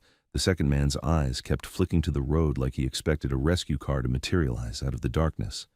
Bull remembered the text. "They'll blame the boy. They'll say he stole the pills." He looked down at the screen and felt cold spread under his ribs. Framing a kid didn't require brains. It required timing. Bull stepped closer to Holt, lowering his voice. "We just got a warning. They're going to pin the missing meds on Eli." Holt's eyes sharpened instantly. "How?" "Say he stole them," Bull replied. "Say he's a delinquent. Say he's an addict. Say whatever makes him disposable." Holt's jaw flexed. "Then we cut that off at the knees." She lifted her radio. "All units, be advised. Expect an attempt to frame the minor Eli Carter for missing controlled medication. Secure clinic records, pharmacy logs, and school attendance. Do not allow county to interview the child without state present. Repeat, no county interview without state." Greer glanced up. "You think they'll come at him tonight?" Bull's answer was immediate. "Yes?" Because the second team hadn't driven away to go home. They'd driven away to go hunting smarter. Break. EMS arrived with lights off until the final turn, then strobed the yard in harsh pulses. The paramedics moved quickly, but Holt stopped them before they touched anything. "Body cams on," she said. "Photograph first." They complied. The scene got documented from every angle. Pry bar, doorframe damage, cuffed men, state vehicles, time-stamped. Then they entered through the window when Greer found it could slide. Not a dramatic smash. Controlled access, gloved hands, a flashlight beam, a medic slipping through and unlatching the door from inside. When the door finally opened, Denise sagged in her chair like the cold air itself was heavy. Her gaze found Bull for a second, and her lips trembled. You ain't them," she whispered. Bull kept his voice low. "No, ma'am." Denise's eyes filled. "Where's Eli?" Bull's throat tightened. He didn't lie. He didn't give details either. "He's safe," Bull said. "He's not alone." Denise tried to stand and failed, legs buckling. The paramedics caught her gently. Holt watched the meds cabinet, empty spaces, the pattern of what was missing. She didn't touch. She pointed and had it photographed. Then she asked Denise, "When was the last time you had your medication as prescribed?" Denise swallowed. "Last week," she rasped. Then they came. Said it was a check. They took the bottles, told me I was lucky they didn't take my boy. Holt's eyes flicked to the two men in cuffs. Did those men come before? Denise squinted, trying to focus. Not them. Different. Holt nodded once. So it's a pattern. Denise's voice broke. They always say they're the law. Bull felt his hands clench at his sides. Holt's phone rang. She answered, listened, and her expression tightened further. County just issued a bolo, she said after she hung up, voice clipped. For the child. Bull's stomach dropped. For what? Holt's mouth went flat. Stolen medication, breaking and entering, violent behavior. Bull stared at her. He's 12. Holt nodded. That won't stop them. Cal's voice came from behind, tight. They're trying to turn him into the criminal before state can protect him. Holt's eyes moved to Bull. Where is Vera taking him? Bull didn't answer with an address. Safe. Holt's gaze hardened. Bull held it.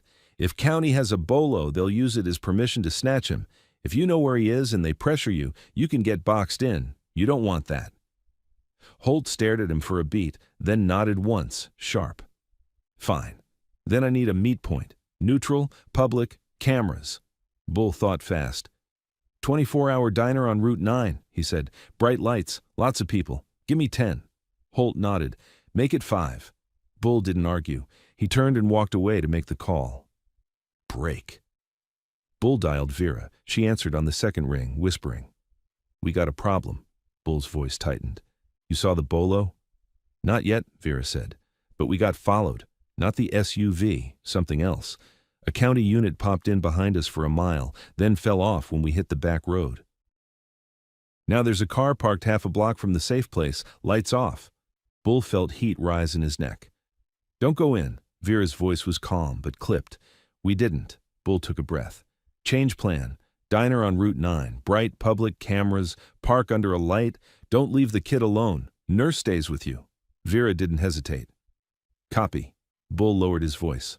And Vera, if a deputy tries to talk to him, not happening, Vera cut in. Not without state. Not without a lawyer. Not without God himself signing it. Bull ended the call and immediately dialed Sarge. Sarge picked up like he'd been waiting. Talk. County put a bolo on the kid, Bull said. Stolen meds, breaking and entering. A pause. Then Sarge's voice went cold. They're going to hunt him, Bull's jaw clenched. Yeah. Sarge didn't raise his voice. He didn't have to.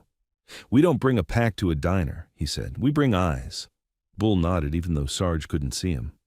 I'm heading there now. Sarge's voice dropped. You got any doubt they'll send uniforms? Bull answered honestly. No, Sarge exhaled once.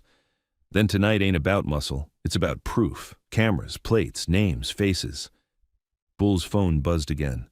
Unknown number. They're sending Klein to the diner. Bull stared at the screen like it had teeth, because if Klein showed up in a public place with a bolo, he wouldn't need to break a door. He could just smile and say, I'm doing my job. Bull tucked the phone away and got in his truck. He didn't start the engine right away. He sat for 1 second in the cold cab, listening to the distant hum of engines and radios outside, and he pictured Eli in a diner booth under bright lights, thinking the world was finally safe because people could see him. And he pictured Klein walking in with that calm smile. Bull started the engine. He pulled onto Bellaray Road. And as he drove, he knew the next few minutes would decide whether Eli was a child who got protected or a child who got erased with paperwork. The diner on Route 9 was the kind of place that never truly slept.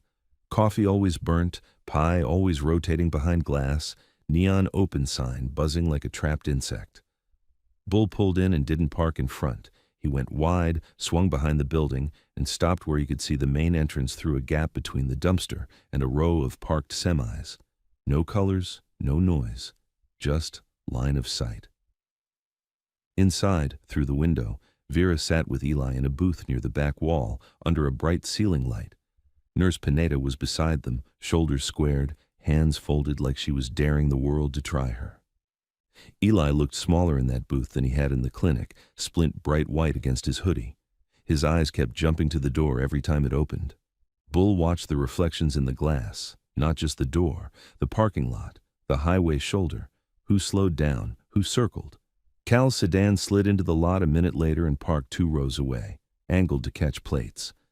Cal didn't get out. He just sat behind the wheel, phone up, recording the entrance and the front row of cars in a slow sweep. 2 bikes rolled past on the service road, not stopping, riders in plain jackets. Sarge's eyes like he'd promised, observers. Bull's phone buzzed, unknown number. Klein is 2 minutes out. He's not alone. Bull didn't answer. He didn't even look at it again. He simply shifted his truck into a better angle and started his own recording, zoomed on the diner doors. A county cruiser turned into the lot without lights, then another. They didn't park like customers. They parked like a net. Bull's jaw tightened. "Here we go," he murmured, mostly to himself. The first cruiser stopped near the entrance. The second cut off the side exit. Then Deputy Klein stepped out of the first one like he'd rehearsed it. Calm, crisp, no hurry. He adjusted his belt, glanced around, and smiled, because this time he had paperwork. He walked toward the doors with 2 uniformed deputies behind him. Bull watched the way Klein's gaze flicked over the lot, checking for bikes, checking for obvious threats, checking for something he could call intimidation. He didn't see it, because nobody gave it to him. Break. Inside the diner, the bell over the door chimed. Eli's shoulders jumped so hard his splint bumped the table. Klein stepped in and let the warm air and the smell of grease wrap around him like a welcome. He scanned the room like he already knew where they'd sit. He did. His eyes locked on Eli, and his smile widened as if he'd found a lost dog. "There you are," Klein said, loud enough for the waitress to hear. "Buddy?" Nurse Pineda stood immediately, chair scraping. "No." Klein held up a folded paper. "Warrant," he said, still smiling. "Child is suspected of theft of controlled medication and unlawful entry. He's coming with me." Eli went pale, mouth opening without sound. Vera's hand slid to Eli's good wrist, not gripping, just anchoring him. Nurse Pineda stepped closer to the aisle, blocking Klein's path. "That's not how this works," she said. Klein's tone turned patient, like he was explaining to someone slow. "Ma'am, it's exactly how it works. Step aside." Nurse Pineda didn't move. "You're not interviewing a minor without state present. I've already made the report." Klein's smile thinned. "State isn't here." Vera spoke for the first time, voice calm. "Then you can wait." Klein finally looked at her. His eyes flicked over her face like he was searching for something to hook. "And you are?" "A customer," Vera replied, "eating dinner." Klein's gaze cut to Eli again. "Eli," he said, voice turning soft in a way that made Bull's skin crawl even from outside. "Come on, kid. You don't want this to get worse." Eli's breathing turned ragged. I didn't take..." Klein snapped his fingers at the deputies behind him. "Let's go." The deputies stepped forward. Nurse Pineda lifted her phone. "I'm recording," she said loudly. "Deputy Klein is attempting to detain a minor who is under a state report." Klein's eyes narrowed. "Turn it off." "Or what?" Nurse Pineda shot back. Klein's mouth tightened. He looked around the diner and saw other phones rising. Customers, staff, people who'd smelled trouble and decided they wanted proof more than privacy. For a heartbeat, Klein hesitated. Then he made the worst choice a man like him could make in a room full of witnesses. He stepped forward and grabbed Eli's splinted arm. Eli screamed, not loud, not dramatic. A raw, terrified sound that made Forks pause midair, all across the diner. Vera moved instantly, not swinging, not striking, just shoving Klein's forearm off Eli's arm with a sharp, controlled motion meant to break contact. "Don't touch him," she said, voice like ice. Klein's face went hard. "Assaulting an officer," he snapped. He lunged back toward Eli.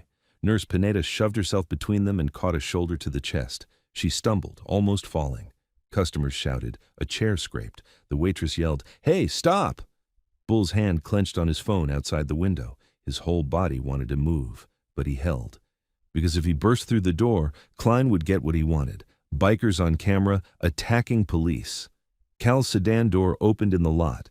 Cal got out, phone up, walking fast but not running, moving toward the entrance to record from the doorway. Inside, Klein barked, "Hands behind your back!" At Vera. Vera didn't flinch. I'm not resisting, she said, hands lifted, palms open. I'm protecting a child you just grabbed by a broken arm. Klein's face twisted. He reached for Vera's wrist. Eli stood up suddenly, shaking, eyes huge. Stop, he cried. Please stop! Klein snapped toward him, and in that split second, his boot caught a chair leg. He stumbled, and his elbow slammed into the edge of the table hard enough to knock a coffee mug into the air. It shattered on the floor, spraying hot coffee and glass. One shard skittered and cut Cal's calf as Cal stepped into the doorway, thin line of blood blooming through his jeans. Cal grunted, weight shifting, but he kept the phone up. Klein saw Cal and finally noticed the recording wasn't just random diners, it was organized. His voice rose, sharper now. This is a coordinated interference. Back away or you're all going in. Nurse Pineda's chest heaved. She lifted her phone higher. You're done, she said. You are done.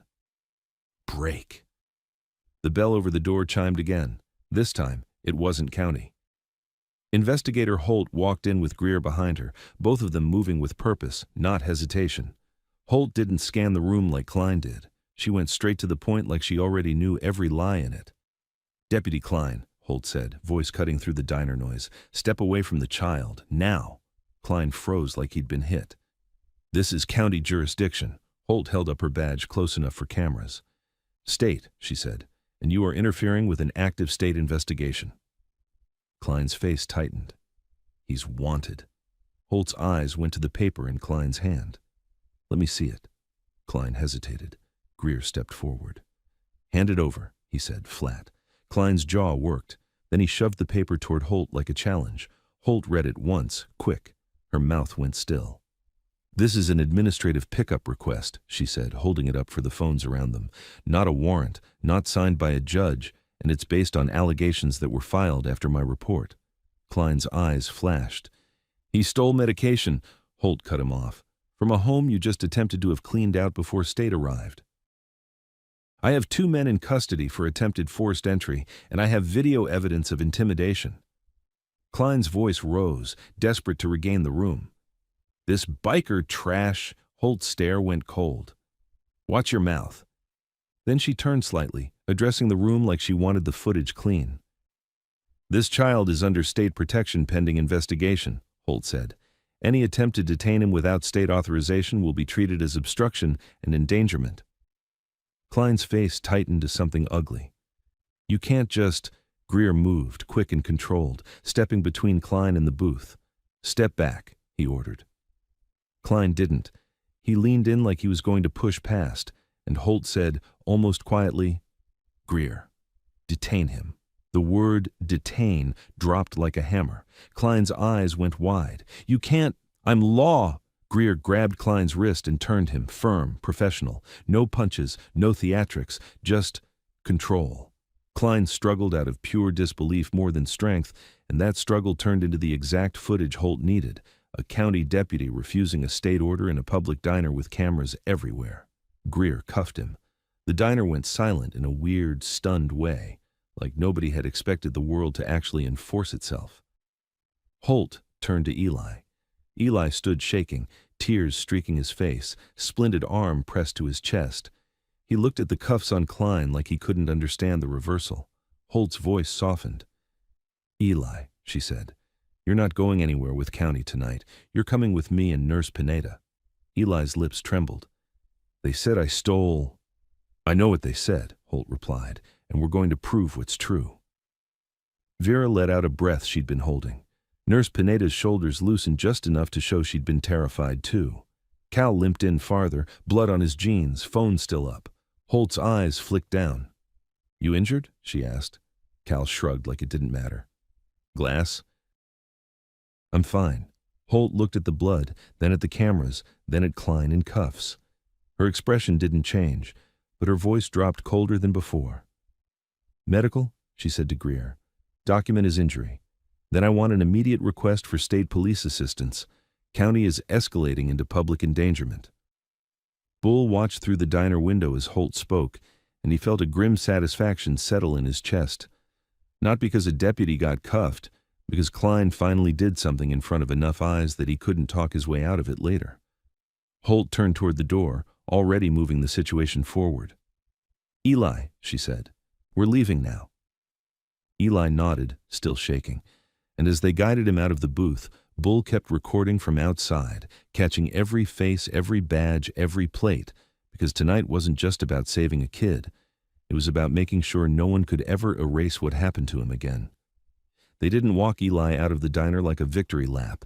They moved him like a protected witness.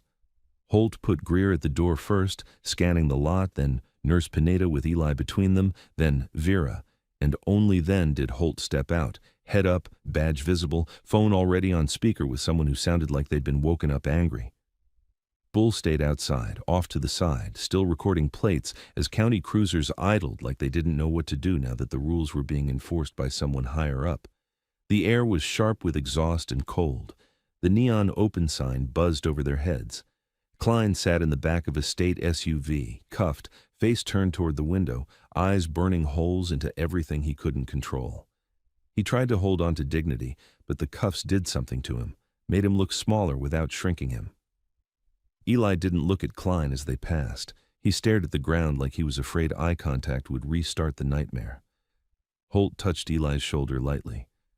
"In the vehicle," she said, calm. "We're leaving." Eli hesitated, breath stuttering. Bull stepped closer, keeping his voice low. "Hey," he said. "You did what you had to do." Eli looked up at him, eyes wet. "They're gonna say I'm bad." Bull's jaw tightened. "They can say anything. We got video, we got the nurse, we got the state. You ain't alone." Eli's lips trembled. He nodded once, then climbed into the back seat with Nurse Pineda. Holt shut the door and turned to Greer. "We go straight to the safe location," she said.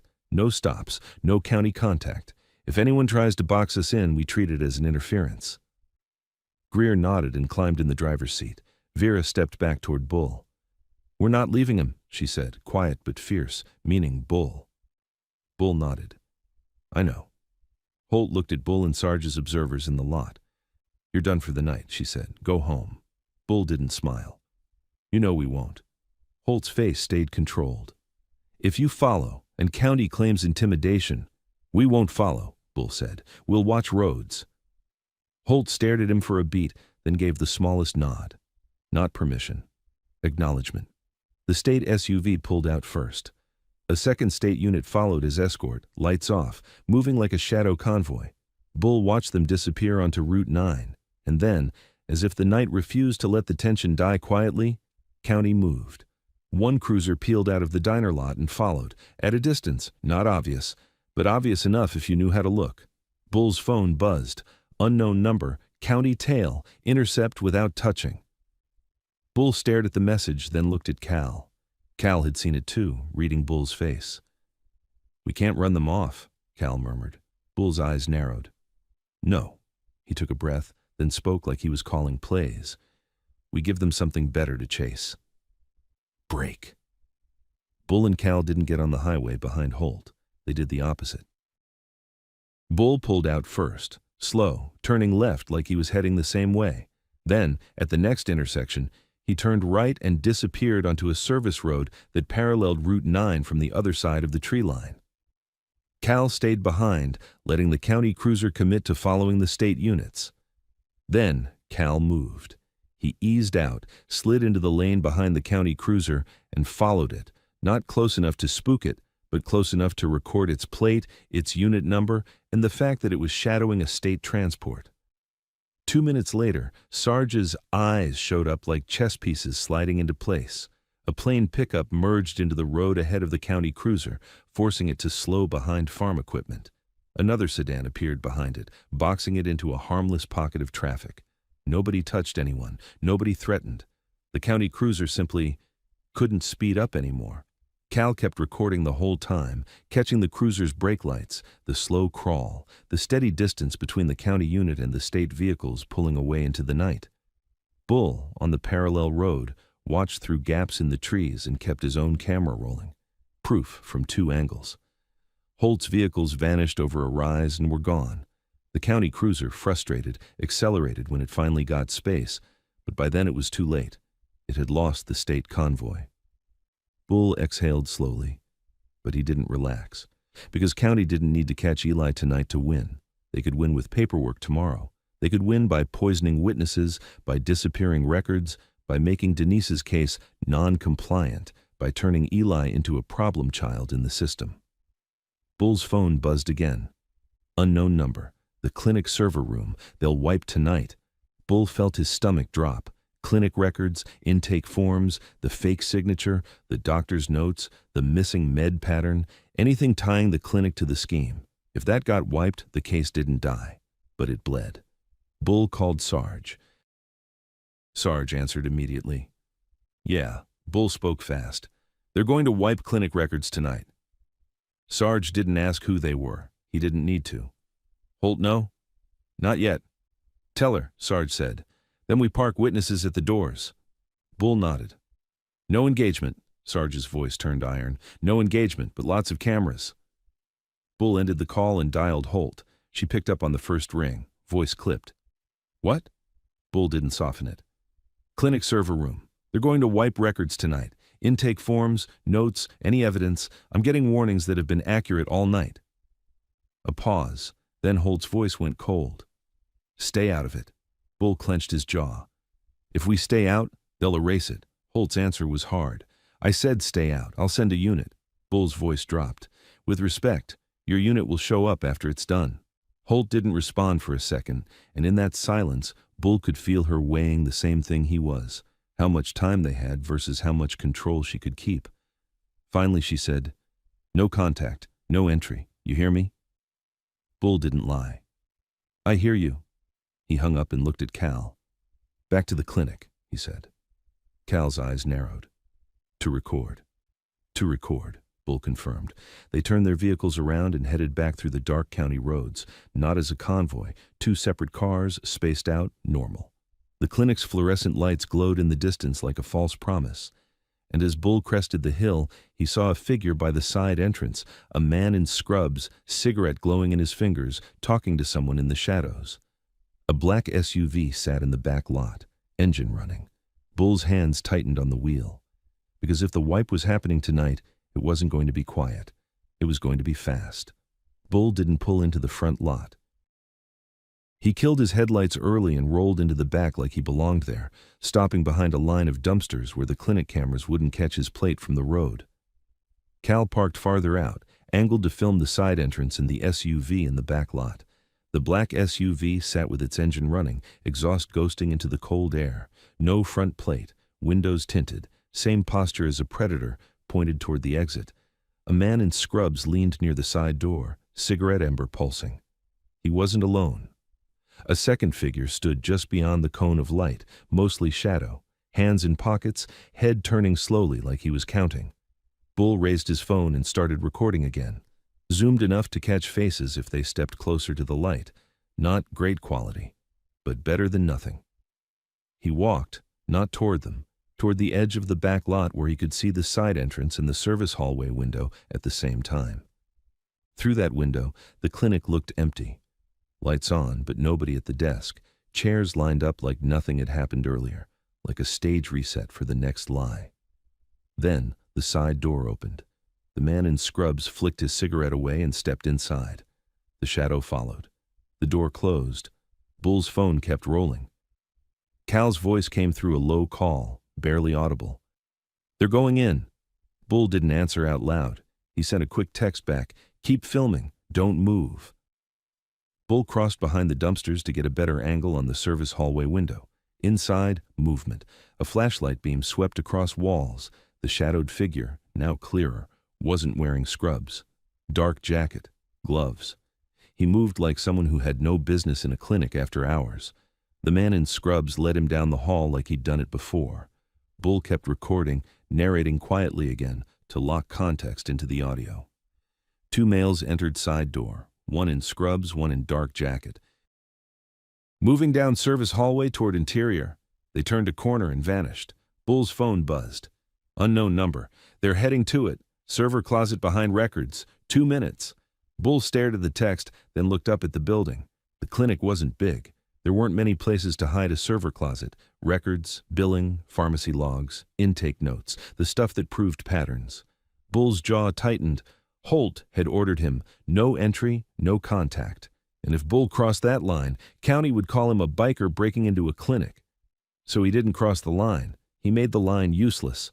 Bull stepped back, raised his phone, and called 911. He spoke clearly, calm, like a man reporting smoke, not war. "This is a citizen report," he said. "I'm at the county clinic backlot, side entrance. I just observed 2 men enter after hours, one in scrubs, one not. There's an unmarked SUV idling in the back. I believe there's an active tampering attempt with clinic records." The dispatcher asked for his name. Bull paused half a beat, then gave it. "Halverson." Not Bull, not Club, not anything that screamed easy spin. The same name he'd used earlier in the clinic because it already existed in their system tonight. He gave the address again, repeated the description, and stayed on the line. He didn't accuse. He didn't speculate. He described. Dispatch said units were en route. Bull hung up and immediately called Holt. She answered tight. "I told you," Bull cut in, voice steady. "I'm not inside. I'm outside recording. 2 males entered side door, one in scrubs, one in dark jacket with gloves. Unmarked SUV idling in back. I called 911 as a citizen report. Units are coming." A hard silence. Then Holt's voice dropped. "Do not go in." "I'm not," Bull said. "But they are." Holt exhaled once. "Hold position, keep filming. Greer is redirecting." Bull ended the call and focused. Break. 2 minutes later, the side door opened again. The man in scrubs stepped out first, moving fast now. The cigarette confidence was gone. His shoulders were tight. He looked left and right like he expected someone to be standing there with a spotlight. The dark jacket man followed, carrying something in his hand, small, rectangular, like a hard drive enclosure, like a portable backup, like a tool. They walked straight toward the SUV. Bull zoomed in until the object filled the screen as best as the night allowed. He didn't need to know exactly what it was. He needed to show they took something. The SUV's rear door opened. The dark jacket man leaned in, placed the item inside, and climbed in after it. The man in scrubs hesitated, then got into the passenger seat. The SUV started rolling. Cal whispered into his phone from farther back. "Plate. Can't see it." "No front plate," Bull muttered, more to himself than Cal. "No rear visible." The SUV reached the backlot exit and stopped, because headlights swept in from the service road, bright and official, cutting across the SUV like a blade. A state unit. Greer's vehicle.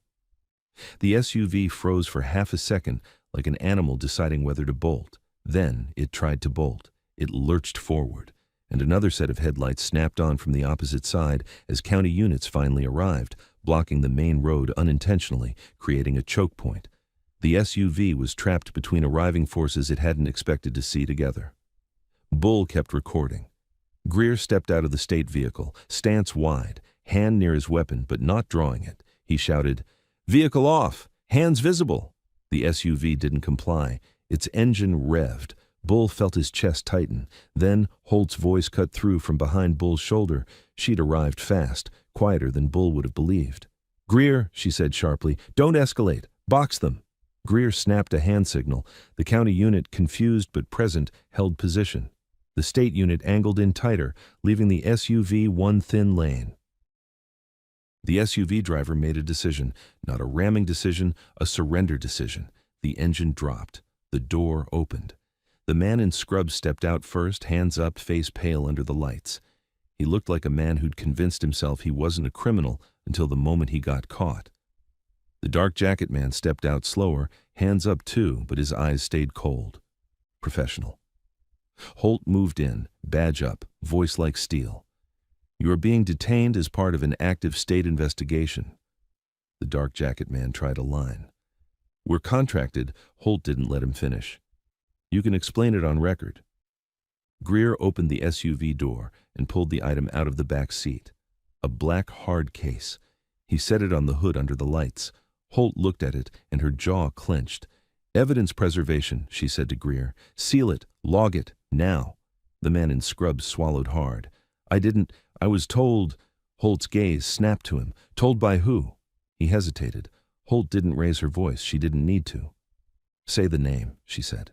The man's lips trembled. His eyes flicked toward the clinic like the building itself could punish him. Then he whispered, "Dr. Weller." Bull felt the world tilt. Because Dr. Weller wasn't a deputy. Dr. Weller was the clipboard doctor, the man who'd looked at Eli like a line item.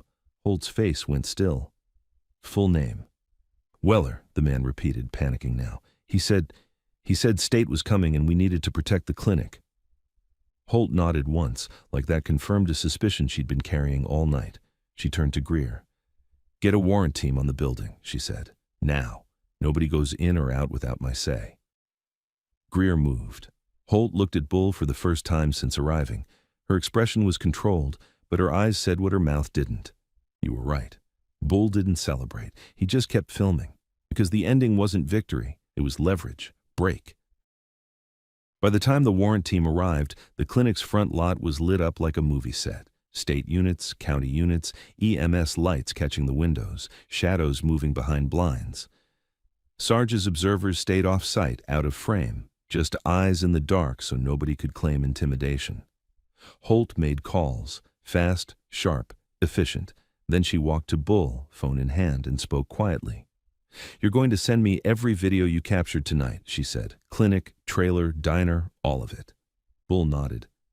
Already backed up. Holt's eyes narrowed. Good. Bull hesitated, then said what mattered. What happens to Eli? Holt's jaw tightened. Tonight, he sleeps. Tomorrow he gives a formal statement with counsel. And we lock down his mother's case so county can't cut her off. Bull's shoulders loosened a fraction. Holt looked past him at the clinic, at the staff peeking through windows, at the vehicles, at the hard case now sealed in evidence tape. This isn't just a dirty deputy, she said. It's a network, clinic, county, law enforcement, prescription control. Bull's voice was low. And they chose a kid as leverage. Holt nodded once. They did. Bull's phone buzzed again. Unknown number. Last one. They'll come for you next. Bull stared at the message. Then he showed Holt the screen without a word. Holt read it, face tightening. Who is this? She asked. Bull shook his head. No idea, but they've been right. Holt took a breath, then nodded once like she accepted that some nights you didn't get to know everything. She turned back toward the clinic and spoke into her radio, calm but firm. All units, be advised. Potential retaliation threats against civilian witnesses. Secure names, secure footage, secure chain of custody.